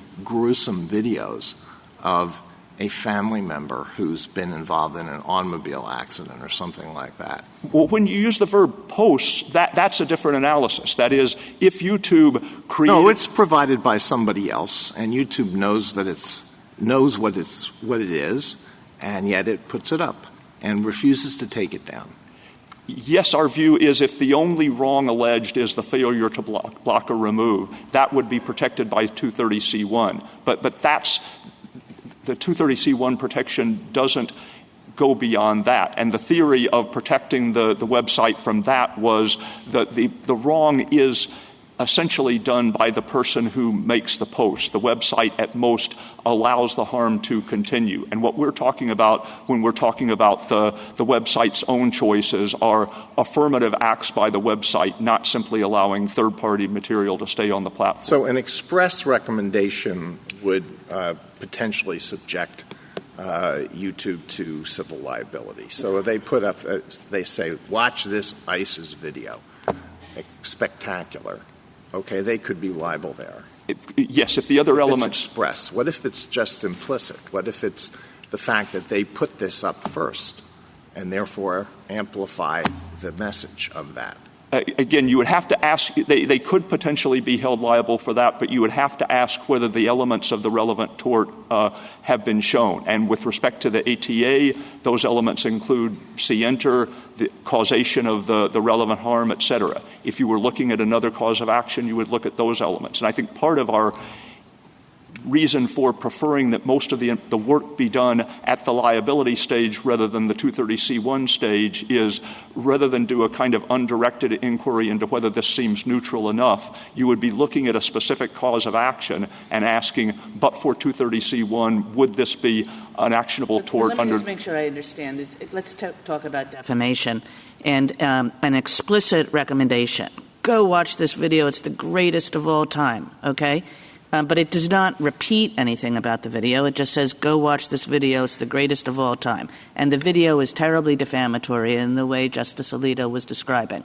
Now, is the provider on the hook for that defamation? The two things I would say are, That depends on the defamation law of the relevant state. And as we say in the brief, you should analyze that as though the platform was recommending in the same terms a video posted on another site. So if it would give rise to defamation liability under the law of the relevant state, to give that sort of glowing recommendation of content posted on a different platform, then there's no reason that YouTube should be off the hook by virtue of the fact that the material was on its own platform. And now it's Justice Sotomayor, anything further? Let's assume we're looking for a line, because it's clear from our questions we are, okay? And let's assume that we're uncomfortable with a line that says merely recommending something without adornment. You suggest you might be interested in this, something neutral, not something like they're right, watch this video. Because I could see someone possibly having a defamation action if I said, that video is right about that person. I could see someone saying that I'm spreading a defamatory statement. Correct? I mean, we don't understand the common law to have operated in that way, but obviously the laws vary from state to state, and a particular state could adopt a law to that effect. How do we draw a line so we don't have to go past the complaint in every case?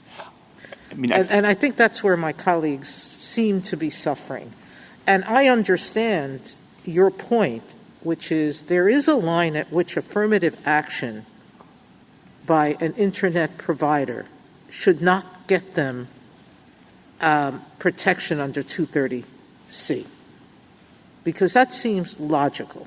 The example I used earlier, the dating site, they create a search engine that discriminates.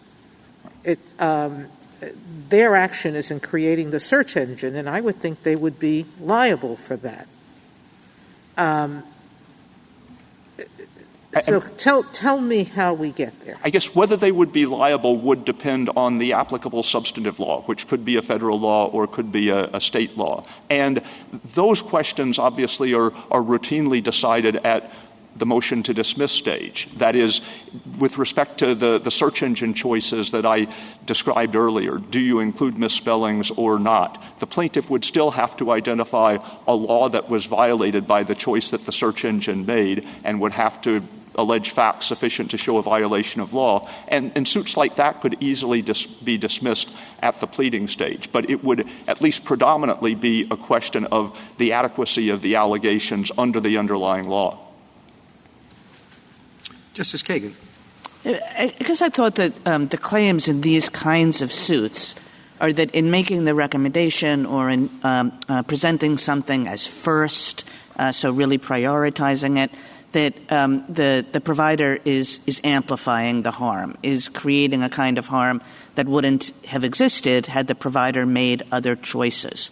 Are you saying that is something that could lead to liability or is not? I think it is something that could lead to liability, but again, you'd have to establish the elements of the substantive law. And so kind of the hypothetical we're concerned with, and the hypothetical that I think would come out what in our view is the wrong way under respondents' theory, is imagine a particular platform had been systematically promoting third-party ISIS videos, promoting in the sense of putting them at the top of people's queues, not of adding their own messages, in order to enlist support for ISIS. If that was the motivation and you could show the right causal link to a particular act of international terrorism, then that could give rise to liability under the ATA. And you're not saying that the motivation matters for 230. You're saying that the motivation matters with respect to the liability question down the road, right? Exactly.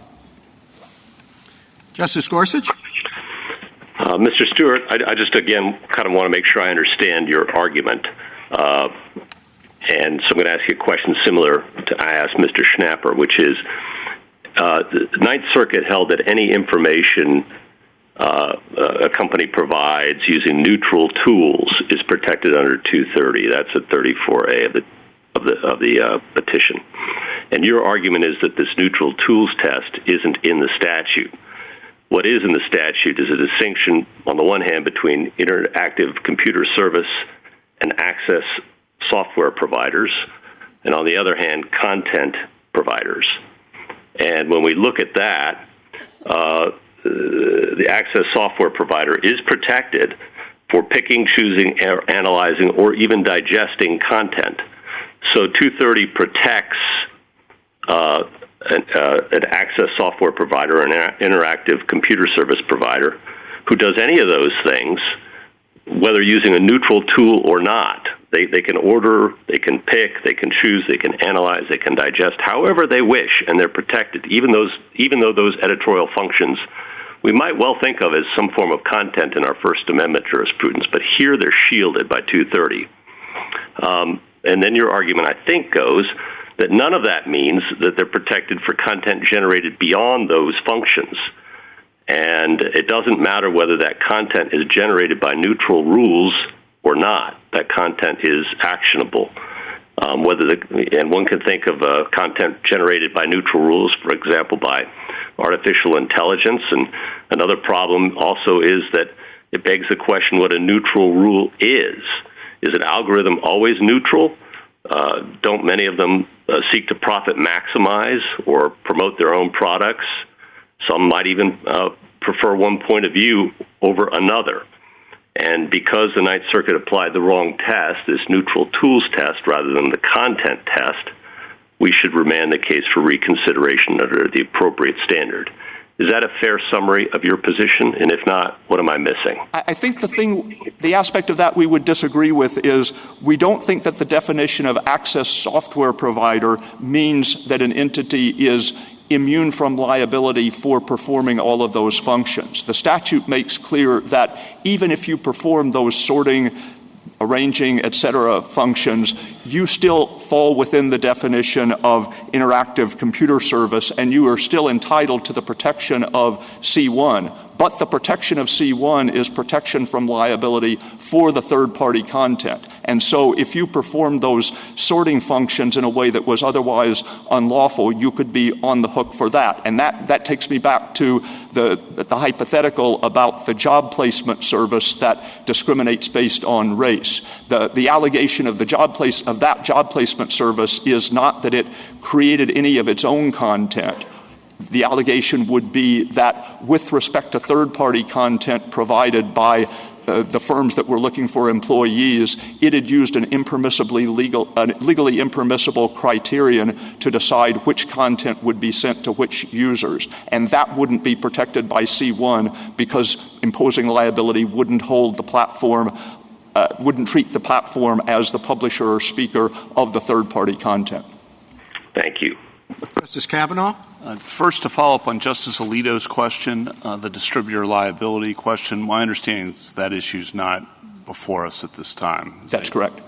And your position, though, or your response to him suggested that if we were addressing that, the reason that falls within 230 is because the distributor at common law, or at least by 1996, was treated as a secondary publisher in the circumstances described there. Is that? That's basically correct. Yeah. Okay. Then focusing on the text of the statute and following up on Justice Gorsuch's question, it seems to me that the key move in your position, as I understand it, is to treat organization through the algorithms as the same thing as an express recommendation. Is that accurate?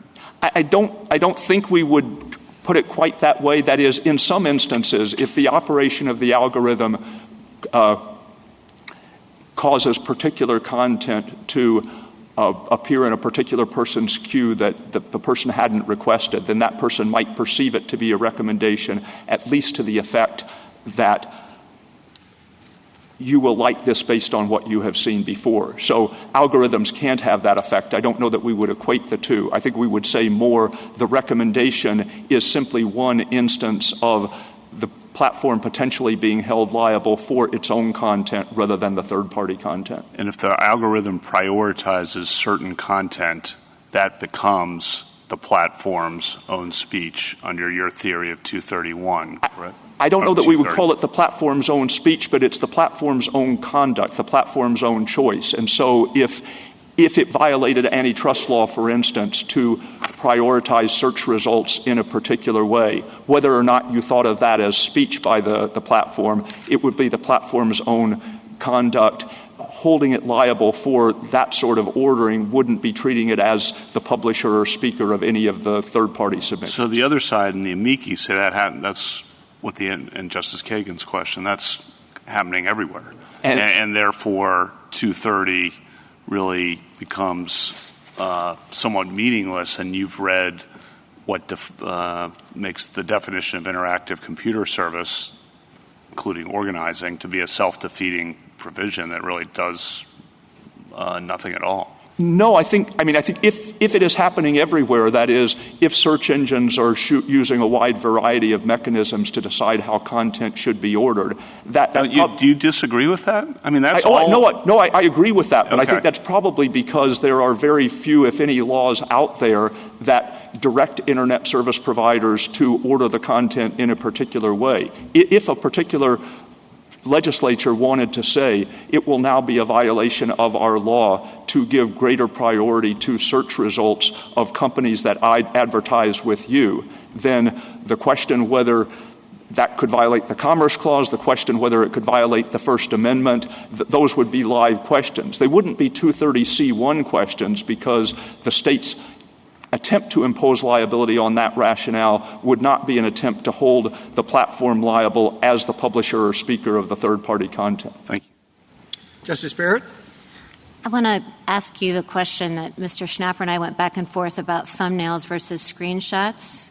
What would the government's position on that be? So if there were screenshots on the side, his objection seemed to be that it was Google's content because YouTube creates these thumbnails.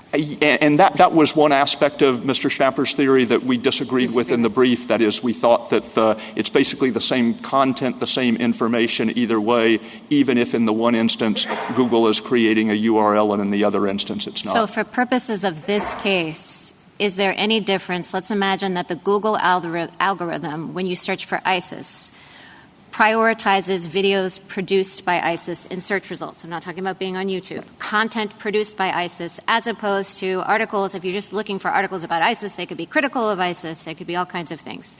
But in the search result rankings, you first get the articles written by ISIS, videos made by ISIS. Is that the same thing as this case, then? I think that would be the same thing as this case, because we would say the fact that the videos appear in that order is the result of choices made by the platform, not the choice of any person who posted an ISIS video on the platform. And it was very important to Congress to absolve the platforms of liability for the third-party content, but it didn't try to go beyond that. The likelihood that ISIS would be held liable just for that seems very, very slim, but it would not be a 230C1 question. It would be a question under whatever cause of action the plaintiff invoked. Okay, and then what about users and retweets and likes?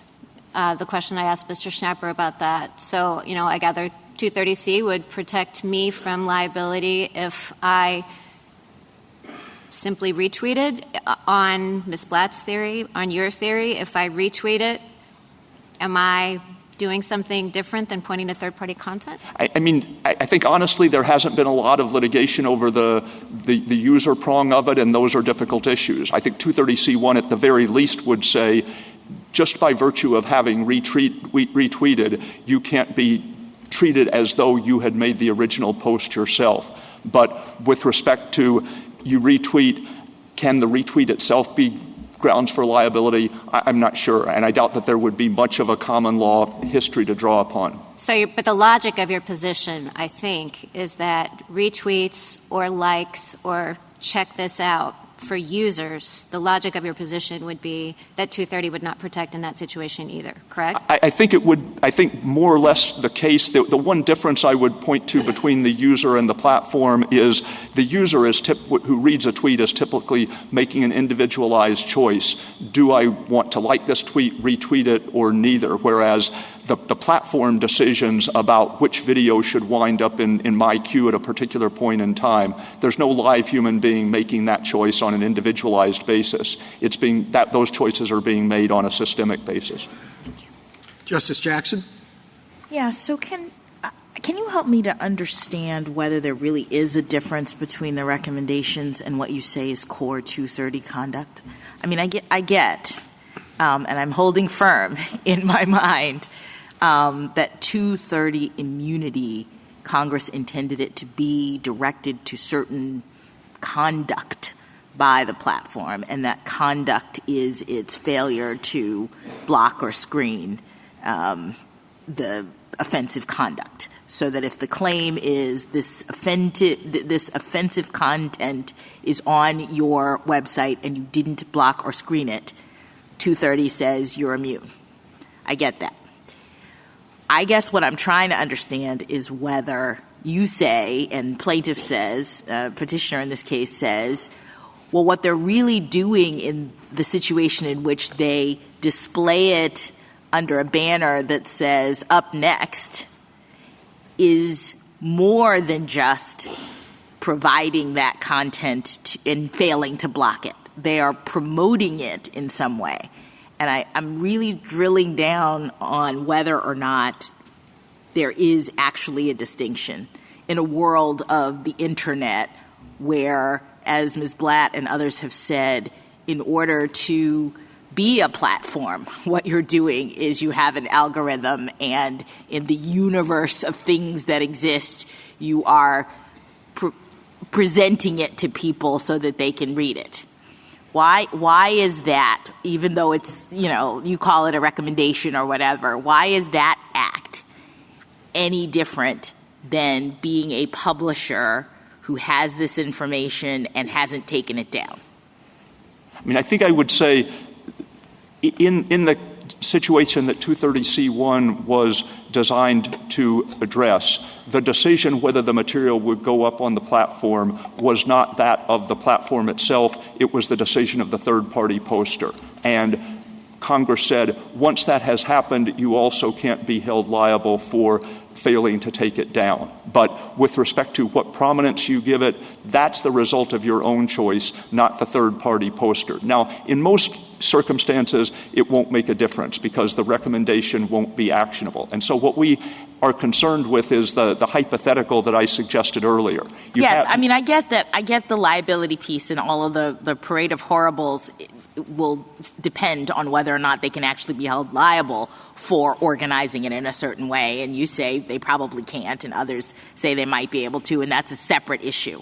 Just back on the 230 piece of it, in terms of Congress's intent with respect to the scope of immunity, I guess I just want to understand why Google or YouTube, when they have a box that brings up all of the ISIS videos and tees them up, and if you don't do anything, they just keep playing, why that's actually different than the newspaper publisher who gets the offensive content and decides to put it on page 1 versus page 20.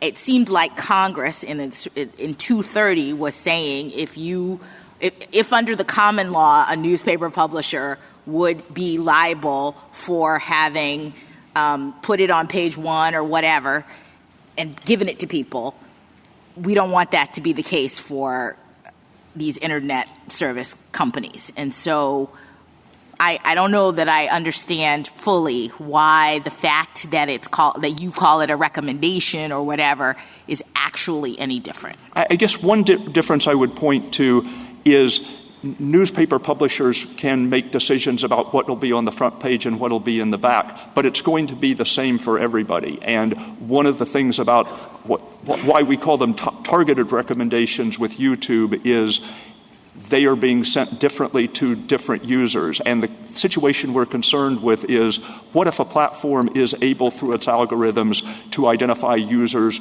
who are likely to be especially receptive to ISIS's message? And what if it systematically attempts to radicalize them by sending more and more extreme ISIS videos? Is that the sort of behavior that implicates either the text or the purposes of Section 230C1? And we would say that it doesn't. Thank you. Thank you, counsel. Thank you.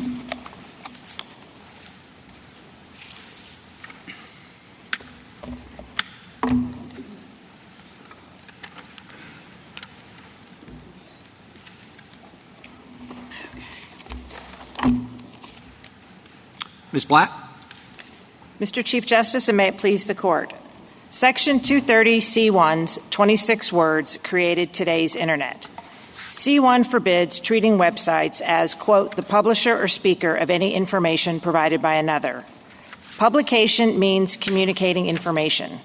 So when websites communicate third-party information and the plaintiff's harm flows from that information, C1 bars the claim.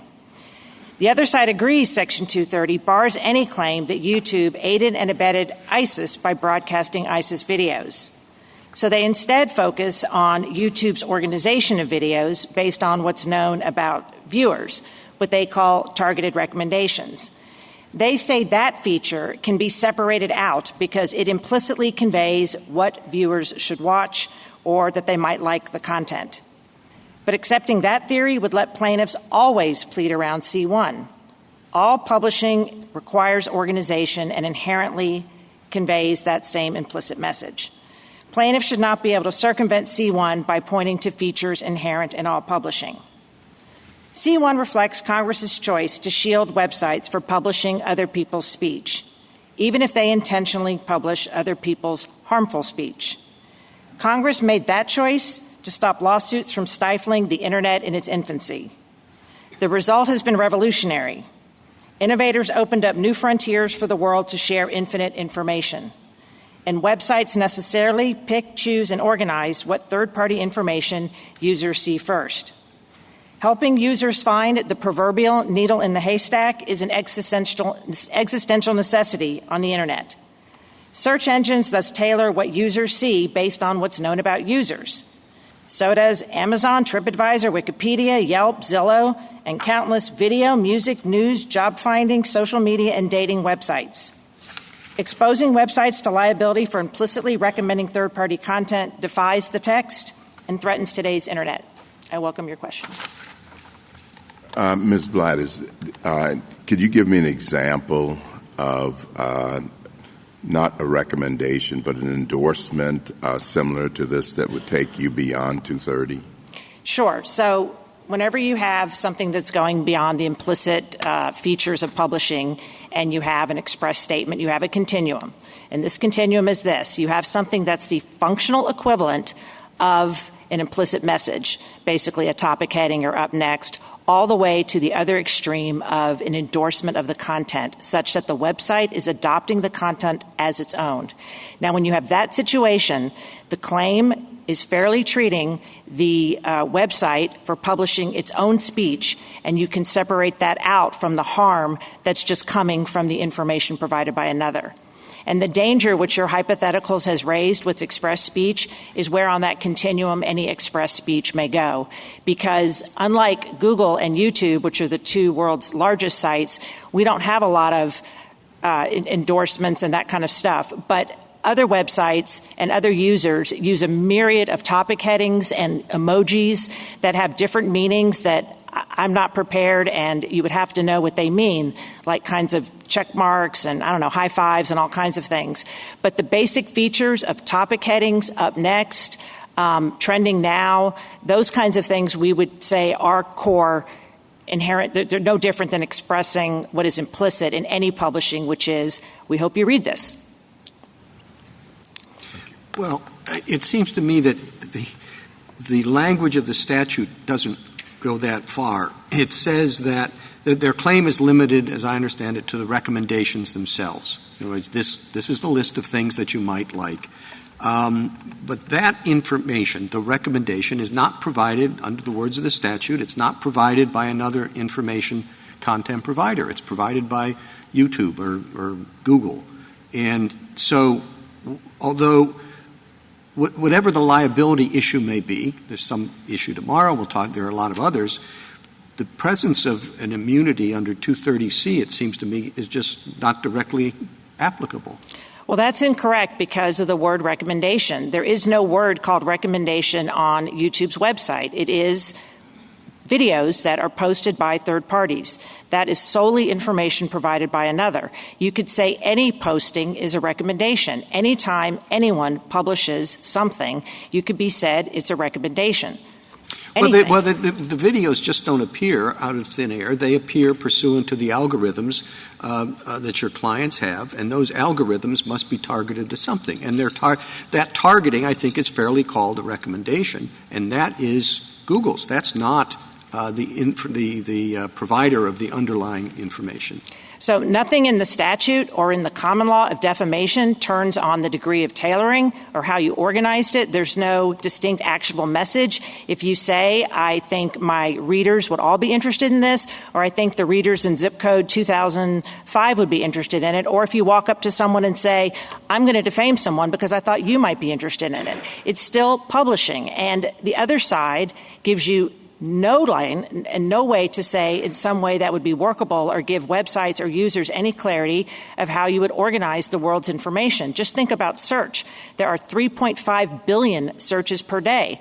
All of those are displays of other people's information, and you could call all of them a recommendation that are tailored to the user because all search engines take user information into account. They take the location, the language, and what have you. And I can give the example of football. Football, the same two users will enter the word football and get radically different results based on the user's past search history and their location and their language, because most of the world thinks of football as soccer, not the way we do. And so if you go down this road of, did you target it? Then you have to say how much. Was the topic hitting too much? Was it okay to have a violence channel? Was it okay to have a sex channel? Was it okay to have, what have you, some other channel about skinny models that you could say, well, that just kept repeating the channel and that made me crazy. So, but Ms. Blatt, Mr. Stewart suggests that all of those kinds of questions in terms of the extent of liability for this kind of organization would be addressed in the context of liability. Not, by that I mean each state, when somebody tried to claim that YouTube had, done something improper in terms of pulling up those kinds of videos, that each state would then look and determine based on their own, common law, whether or not you were liable. And he posits that wouldn't happen very often, but we don't know. My question is, isn't there something different to what Congress was trying to do with 230? Isn't it true that that statute had a more narrow scope of immunity than courts have, ultimately interpreted it to have, and that what YouTube is arguing here today, and that it really was just about making sure that your platform and other platforms weren't disincentivized to block and screen and remove offensive content. And so to the extent that the question today is, well, can we be sued for making recommendations, that's just not something the statute was directed to. So can I take this in two parts? Because I feel like your first part of your question is addressing what the dispute is between the parties, and the second part of your question goes much deeper, and which is, beyond the question presented. But just on your first question about why do you need an immunity as opposed to liability? And in our view, that's like saying, that's death by 1,000 cuts, and the Internet would have never gotten off the ground if anybody could sue every time, and it was left up to 50 states' negligence regime. And let me give you an example. A website could put something alphabetical in terms of reviews, and every young Williams and Zimmerman, i.e. XYZ, could say, well, that was negligent because you should have rated it somewhere else. No, I totally understand that, but I think my things are not actually different. What I'm saying is that problem that you identify, which is a real problem, the Internet never would have gotten off the ground if everybody would have sued, was not what Congress was concerned about at the time it enacted this statute. Well, so that's correct. That's incorrect for a number of reasons, and we can talk about what two choices you're talking about. There's only two arguments on the table for what you could think that C1 does, and that is it simply says, no interactive computer service shall be treated as a publisher. And you could think, well, there are two ways of looking at that. One is that you need an external law that has publication as an element. And then second, which I think that your question may be going to, is it only directed to eliminating forms of strict liability across all causes of action? And so both of those ways are highly problematic and also inaccurate given what was happening in 1996. In terms of just looking at this as, is this just talking about defamation? It plainly can't be, because the statute would be a dead letter upon inception, because any defamation cause of action can be repled as negligence or intentional infliction of emotional distress. So we think the word treat, which means to regard, applies whenever the claim is treating the or imposing liability because by virtue of publishing. In other words, but what do you do with the title and the content and the context? Right? The title of Section 230 is Protection for Private Blocking and Screening of Offensive Material. So let me just pinpoint then the second one, which hopefully we'll get to on Section E, which is all the exceptions. But in terms of the title, Stratton, Oakmont, and restrictions, C1 and C2 are a pair. So what you have is C2 is, and they work together. And every time you weaken C1, you make C2 useless and defeats the whole point of the statute, at least in terms of cleaning up the Internet. C2 is just a safe harbor and directs what happens when you take stuff down. It says nothing about what happens to the content that's left up. And so the more any website removes material, it perversely is showing that it has knowledge or should have known or could have known about the content that was left up. And so you have one of two things happen that would happen and would have happened then and would happen now. The first is websites just won't take down content, and that just defeats it the whole point. And you basically have the Internet of filth, violence, hate speech, and everything else that's not attractive. And the second thing, which I think a lot of the briefs are worried about in terms of free speech, is you have websites taking everything down and leaving up basically you take down anything that anyone might object to, and then you basically have, and I'm speaking figuratively and not literally, but you have the Truman Show versus a horror show. You have only anodyne, cartoon-like stuff that's very happy talk, and otherwise you just have garbage on the Internet. And Congress would not have achieved its purpose and remember, it had, in all those findings, only 3 of which are addressing the harmful content. Most of it is dealing with having free speech flourish on the Internet, jump-starting a new industry, and it's inconceivable that any website would have started one lawsuit freaked out the Congress. Ms. Blatt? Yes. Suppose that this were a pro-ISIS algorithm. In other words, it was an algorithm that was designed to give people ISIS videos, even if they hadn't requested them or hadn't shown any interest in them. Still the same answer that a claim built on that would get 230 protection?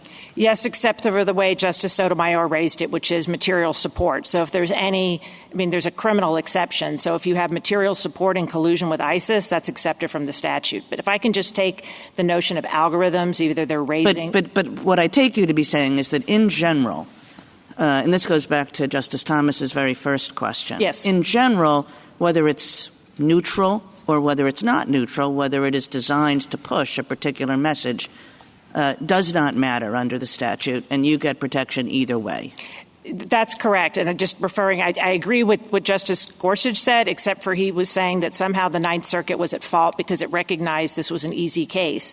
It's not the Ninth Circuit's fault that the complaint said, there's nothing wrong with your algorithm. You just kept repeating the same information independent of any content. And so we shouldn't be faulted because his complaint doesn't allege anything wrongful. No. But in your hypothetical, where someone could say, and again, this is always going to turn on the claim, but let's just think of, I don't know what your hypothetical would be about tortious speech.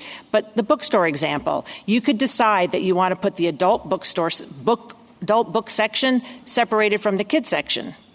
That's a biased choice, and I'm doing scare quotes for the transcript. Or how about an algorithm that looks for defamatory speech and puts it up top, right? And you're still saying 230 protection. So our test, when you look at the claim, and so if you have a claim for defamation, is always going to look at the claim and say, is the harm flowing from the third-party information or from the website's own conduct or speech? And so if I can mention the race example, that's an excellent example of the claim has nothing to do with the content of the third-party information. It can be... Right, but the claim would have something to do with the content of the information. It would say, my complaint is that you just made defamatory speech available to millions of people who otherwise would never have seen it. And you're on the hook for that. That was your choice. That's your responsibility. Why should there be protection for that? Well, so if there's some sort of misrepresentation or some sort of terms of service that you weren't going to do that, but let me give you an example where this opens up a can of worms, is because you could say that about any content, that you elevated the most recent content. I mean, search engines and of all kinds, including Google search, but all the amici briefs are telling you they have to make choices. They've got an undescribable amount of content, and it has to be based on something, whether it's relevance to a user request, a search history. If it says headache, the Microsoft example, do you want something from the 1300s, or do you want something that's a little more recent? Okay, but what if, I'm sorry, but I just want to make sure, in Justice Kagan's example, what if the criteria, the sorting mechanism, was really defamatory or pro-ISIS? I guess I don't see analytically why your argument wouldn't say, as Justice Kagan said, that, 230 applies to that. Well, it's similar to your 303 case. You can make a distinction between content choices in terms of how you would organize or deal with any kind of publication, whether it's a book, a newspaper, a television channel, that kind of stuff, and that is inherent into all publishing. Right, so you're saying 230 does apply to that. 230 yes. gives protection, regardless. Yes, I hope I didn't say something incorrect. 230 gives protection yes. regardless, whether it's like put the defamatory stuff up top, put the pro-ISIS stuff on top, or whether it's, what people might consider a more content-neutral principle. Correct. And let me just say, you have websites that are hate speech.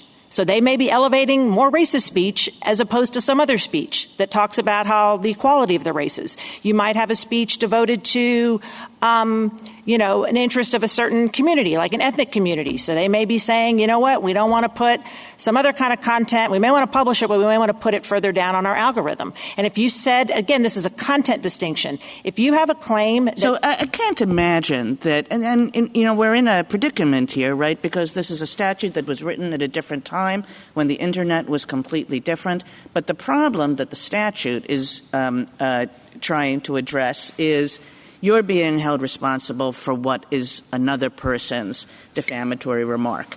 Now, in my example, you're not being held responsible for another person's defamatory remark. You're being held responsible for your choice in broadcasting that defamatory remark to millions and millions of people who wouldn't have seen it otherwise through this pro-defamatory algorithm. And the question is, should 230 really be taken to go that far?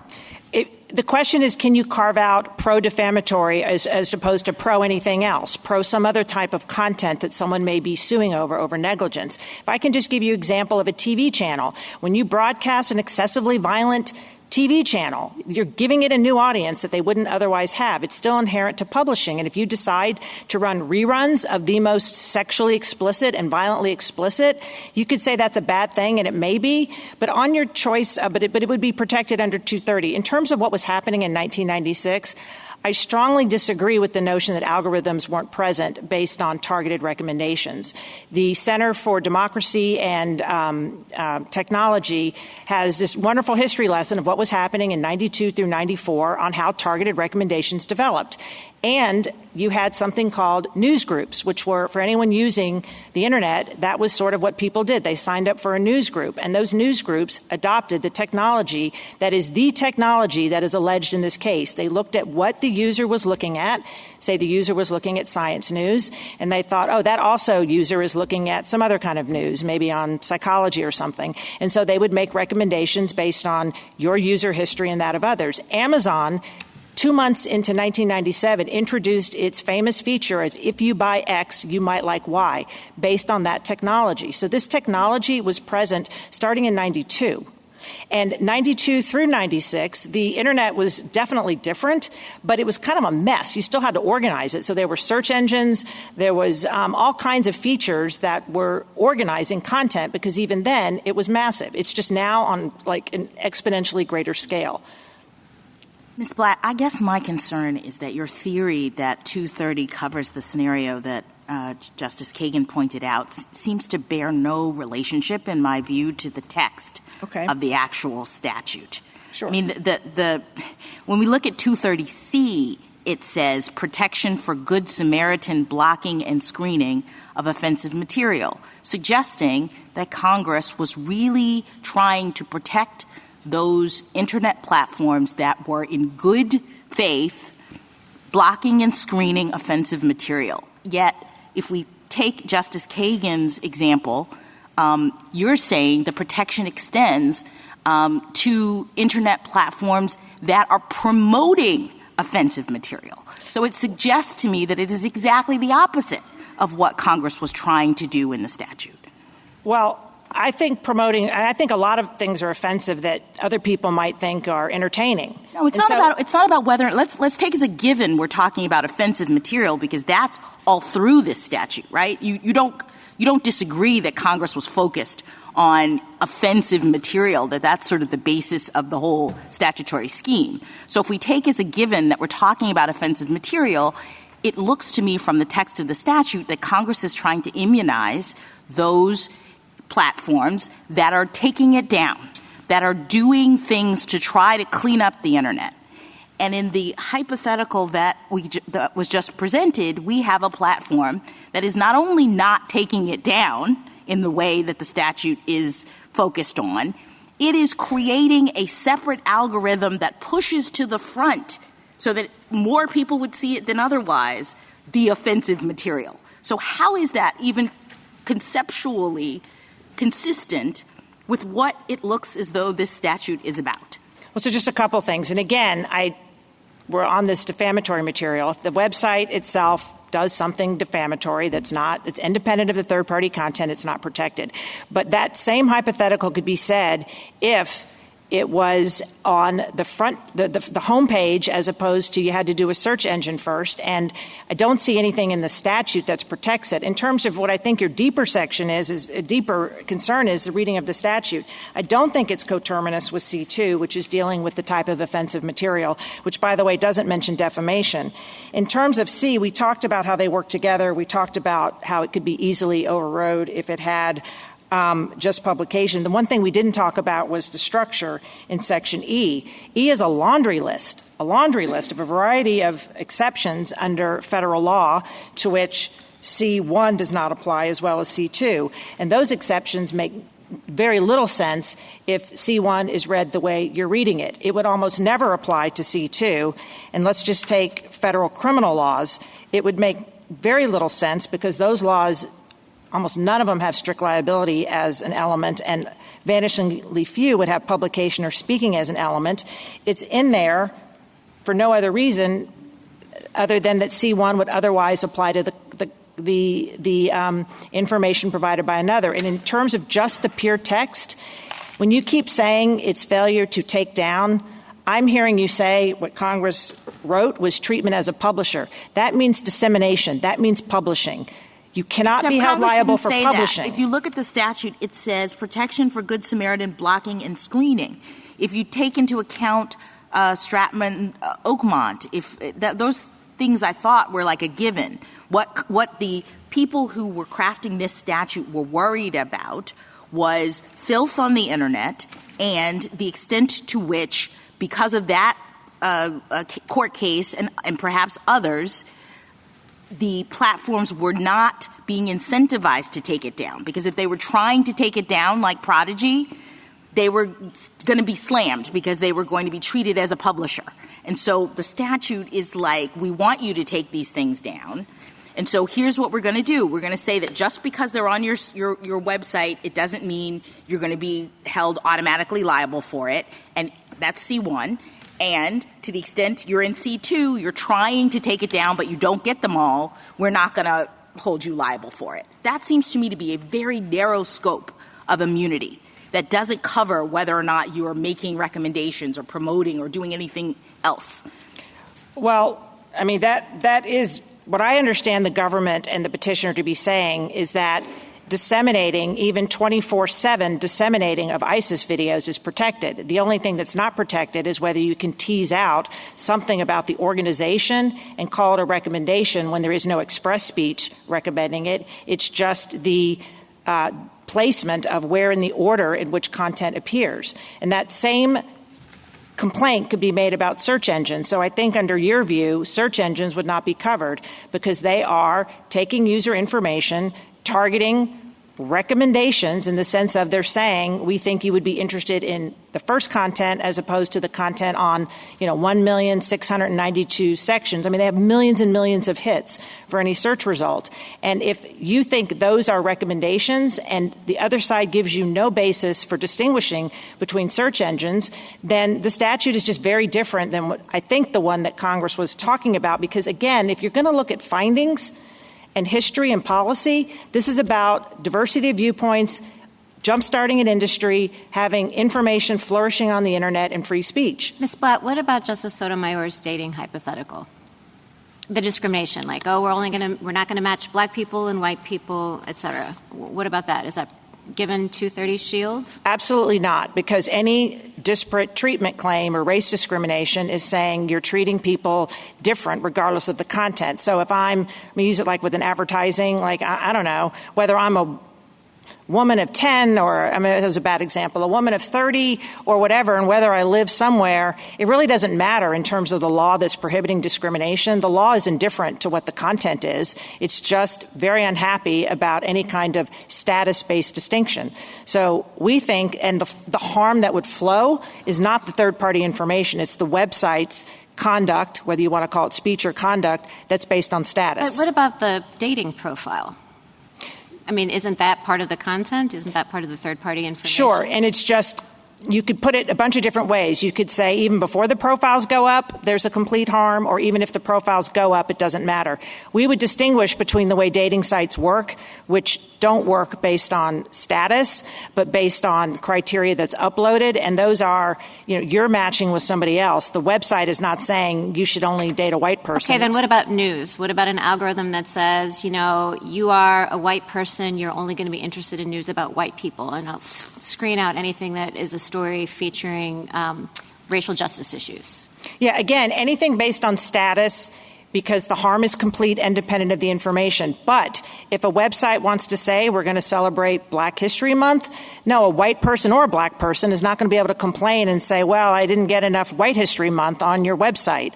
Those are claims that are core within treating them as publishing of the information. Yeah, but I guess don't you think you're just fighting on liability? I mean, it seems to me that you're kind of going back to liability because all of those are choices that are made independently, right? I mean, we've been talking about the distinction between, or the lack of distinction in your view, between the content itself and the website's choice of how to publish it. I guess I don't see why.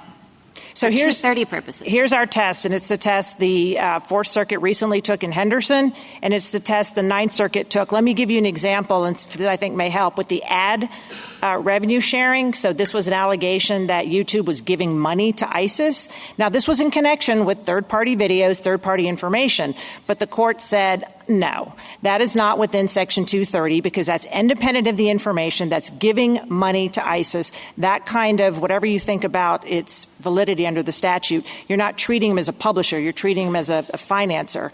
And it's just, and that's the test of the Fourth Circuit too. The Fourth Circuit is looking, in that case, it was about, all kinds of things were happening with third-party information, and they were trying to tease out, is it the credit report? Did they contribute to the credit report? Was it based on the website's failure to notify the employee? And what the Fourth Circuit said is the exact same thing we said, and it's the exact same thing the plaintiff has said on 4 pages of its brief, or 4 times in its brief, that you're looking for the harm.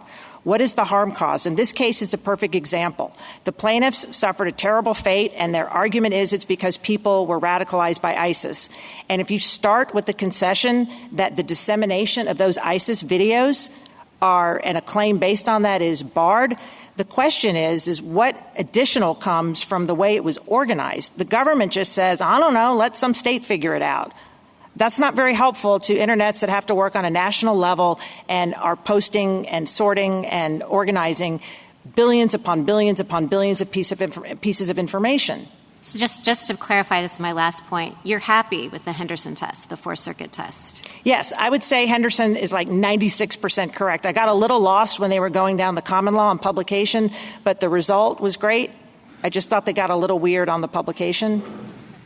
But yeah, no, their test is correct, and it's also the Ninth Circuit's test on the ISIS revenue. It's the exact same test we quote in our brief, and it's the exact same test petitioner did. And what that harm test is doing, if I could just explain it, because it sounds kind of shorthand, but if you take which I'm not sure Justice Jackson agrees with, but if you take the underlying notion that this bars treatment as a publisher, and you're saying, well, can they get around it by the way they're pleading it?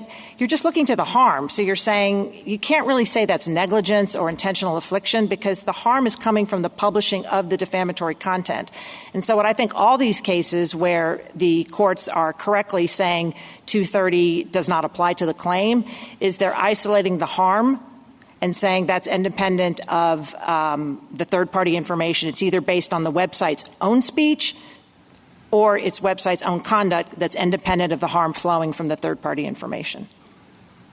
If YouTube labeled certain videos as the product of what it labels as responsible news providers, that would be Google's own content, right? Yes.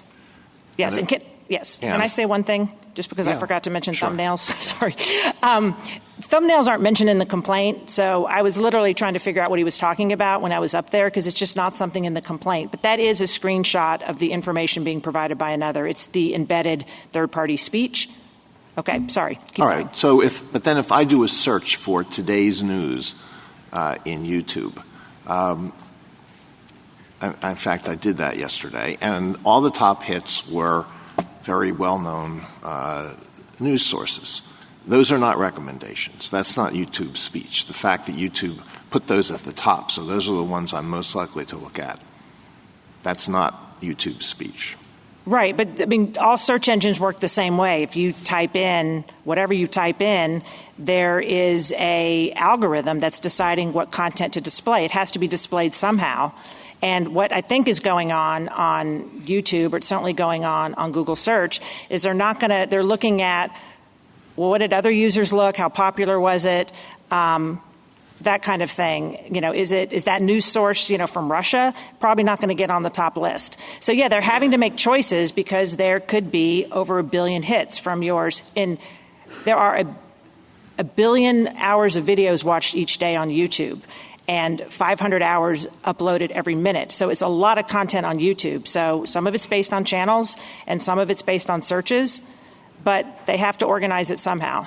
But that is what's going on, I think, on your top searches. And most search engines, too, and you can look at the Microsoft brief. They're basing it on what time spent on those news sites, how many users are looking at them, how relevant it is. If you're typing in the Turkey earthquake, they might be elevating some stuff that's featuring that because it's seems more relevant. If there's a recent election, they might feature that. So all these kinds of decisions are being made by websites every day.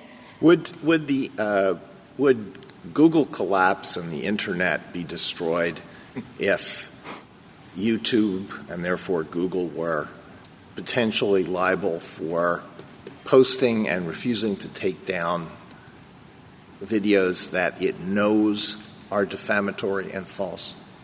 Well, I don't think Google would. I think probably every other website might be because they're not as big as Google. But here's what happens. I mean, you do have that situation in Europe, but there's not class actions. There's not plaintiffs' lawyers. There's just not the tort system. So what you would have is a deluge of people saying, that restaurant review was, you said my restaurant review, I didn't like it. I think Yelp does an amazing job on this about how much they got hit and had to spend, almost crushing litigation because they were being accused of being, biased on reviewers, and everyone, no matter what, they couldn't win for losing or lose for winning, whatever the phrase is, because whoever got reviewed, somebody was upset. And so I think those websites, they never would have happened, and they probably would collapse.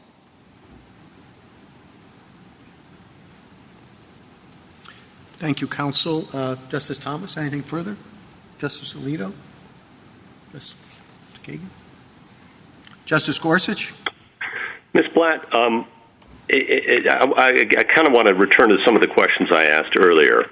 It seems to me inherent in C1 is a distinction between those who are simply interactive computer services and those who are information content providers. And so when we flip over to F, the distinction I glean from that is that if you're picking, choosing, analyzing, or digesting content, which is the bulk of what how you describe Google's activities in a search engine context are protected, and that content must be something more than that. Providing content must be something more than that. Is that right, in your view? I thought you were absolutely correct, and I think some of the amicus briefs do this. In terms of if you're looking at what is information being created or developed, there is that distinction. It can't be that you, by sorting, you created or partially developed the information. So I think you had it exactly right. I got a little upset when you talked about a remand that somehow the Ninth Circuit got it wrong. Well, let's go there next then, because it seems to me that even under that understanding of the statute, there is some residual content for which an interactive computer service can be liable. You'd agree with that that's possible? Not on this complaint, because No, of course not on this complaint, but in the abstract, it's absolutely possible. Correct. Okay. And then when it comes to what the Ninth Circuit did, it applied this neutral tools test. And I guess my problem with that is that language isn't anywhere in the statute, number one. Number two, you can use algorithms as well as persons to generate content. So just because it's an algorithm doesn't mean it can't generate content, it seems to me. And third, that I'm not even sure any algorithm really is neutral. I'm not even sure what that test means, because most algorithms are designed these days to maximize profits. There are other examples. Justice Kagan offered some. The Solicitor General offered some where an algorithm might be contain a point of view, even a discriminatory one. So I guess I'm not sure I understand why the Ninth Circuit's test was the appropriate one and why a remand wouldn't be appropriate to have it applied, the test that we just discussed. Because it's not, I don't think that was the Ninth Circuit's test. It was one sentence that was, maybe I think it mentioned it twice. It's basically, almost making fun of the complaint. The complaint doesn't. Okay. So we're just disagreeing over how we read the Ninth Circuit's opinion. But if I read it that way, then would a remand be appropriate? Well, I'm going to say no, because I don't understand how somehow that they have a bad complaint means the Ninth Circuit's worse off. When the Ninth Circuit said over and over and over, this is just the way you're organizing it, and the complaint never alleges there was something independently wrongful about the content. It never says these were colloquial recommendations. It just says because you previously liked this content. And one other thing, the complaint never even alleges that the YouTube ever recommended to even in terms of even displaying an ISIS video to anybody who wasn't looking for it. I don't even know how you could get ISIS on your YouTube system unless you were searching for it. And the one I certainly understand your complaints about the complaint. But if you don't think neutral tools, you're not defending the neutral tools principle either, as I understand it. I'm defending it with respect to Justice Kagan's question, absolutely, because she's concerned about biased algorithms, and she doesn't have to worry about that in this case because they have neutral algorithms. They don't allege, and what they mean by neutral algorithms is neutral with respect to content. So there's Thank you. Okay. Thank you. Thank you. Justice Kavanaugh? Sorry. No? Justice Barrett? Justice Jackson? So I understood you to say that 230 immunizes platforms for treatment as a publisher, which you take to mean if they are acting as a publisher in the sense that they're organizing and editing and not editing, but organizing and content. Communicating, broadcasting, which includes how it's displayed. And would that include, I just want to go back to Justice Alito's point, would that include the homepage of the YouTube website that has a featured video box, and the featured video is the ISIS video? That right. is covered. Well, maybe not, because that gets into my continuum question. If you think that featured is some sort of endorsement such that the claim is actually treating the website as, and that the harm is flowing from the word feature, then that's out of 230. I think you would. No, I'm sorry. Why? Why is that out of 230? So the whole point about what we're saying is making sure that if you start with the assumption that the dissemination of ISIS videos, you can't hold the YouTube liable for that. Then the only question that we're concerned about, and which is so destabilizing, is if you can just plead around it by pointing to anything inherent in the publication. And the government never said what websites are supposed to do. No, but this is not inherent in the publication. Exactly. It's featured. So this is helpful. I mean, if we have a home page on YouTube, and it has featured as the little title and a box. And let's say the algorithm randomly selects videos from their content and it puts them up for a week at a time. And the random video that's selected is the ISIS video. And it runs when you open up YouTube for a week. Right. Covered or not covered? Well, it depends on whether you think it's an endorsement of – I mean, if it said this is the Library of Congress and we feature this because we want to show you how bad ISIS is, I don't know. The reason why I care so much about this is because, like I said, Google and YouTube don't do this, but all the other amicus briefs are talking about they do things like that, and they might have a little emoji. I guess I'm just trying – I don't understand. I just want to know whether the – putting on the homepage of YouTube the decision to have an algorithm that puts on its homepage various videos, third-party content, and it turns out that one of those videos is an ISIS video and the person is radicalized and they harm the petitioner's family. Yes, so that is inherent to publishing the homepage. The word feature, actually using the express statement of feature, it's not the website didn't have to do it. So I'm sorry, inherent to publishing is the homepage. It's covered. Absolutely, because no website. How are you supposed to operate a website unless you put a homepage on? And so they have to do something. And if you could always say, well, the homepage, unless you're just going to do it alphabetically or reverse chronological order, a website is always going to be sued for negligence. All right. So if I disagree with you and I'm about the meaning of the statute, all right, focusing in on the meaning of the statute, you say if you're making editorial judgments about how to organize things, then you're a publisher and you're covered. If I think that the statute really only provides immunity if the claim is that the platform has this ISIS video there and it can be accessed and it hasn't taken it down, do you have an argument that the recommendations that they're talking about is tantamount to the same thing? Yes, because the only basis for saying recommendations are not covered is that I saw as the government saying is it conveys a distinct implicit message that you might be interested. That is a distinct implicit message that can only it happens every time you publish. If you publish one thing on the internet, it conveys a distinct message of, dear reader, we sat around and thought you might be interested, or we want to make money. You're saying that there's organizational choices that put that content on the front page, on the first thing when you open it up without typing in anything, cannot be isolated, and that it's the same thing as it appears on the internet anywhere, such that 230 applies. Yes, and I'll use the government's own words. They said if you hold them liable for topic headings, you render the statute a dead letter because you have to organize the content. So if you think the topic headings are conveying some implicit message you can target out, the government said then the web can't function.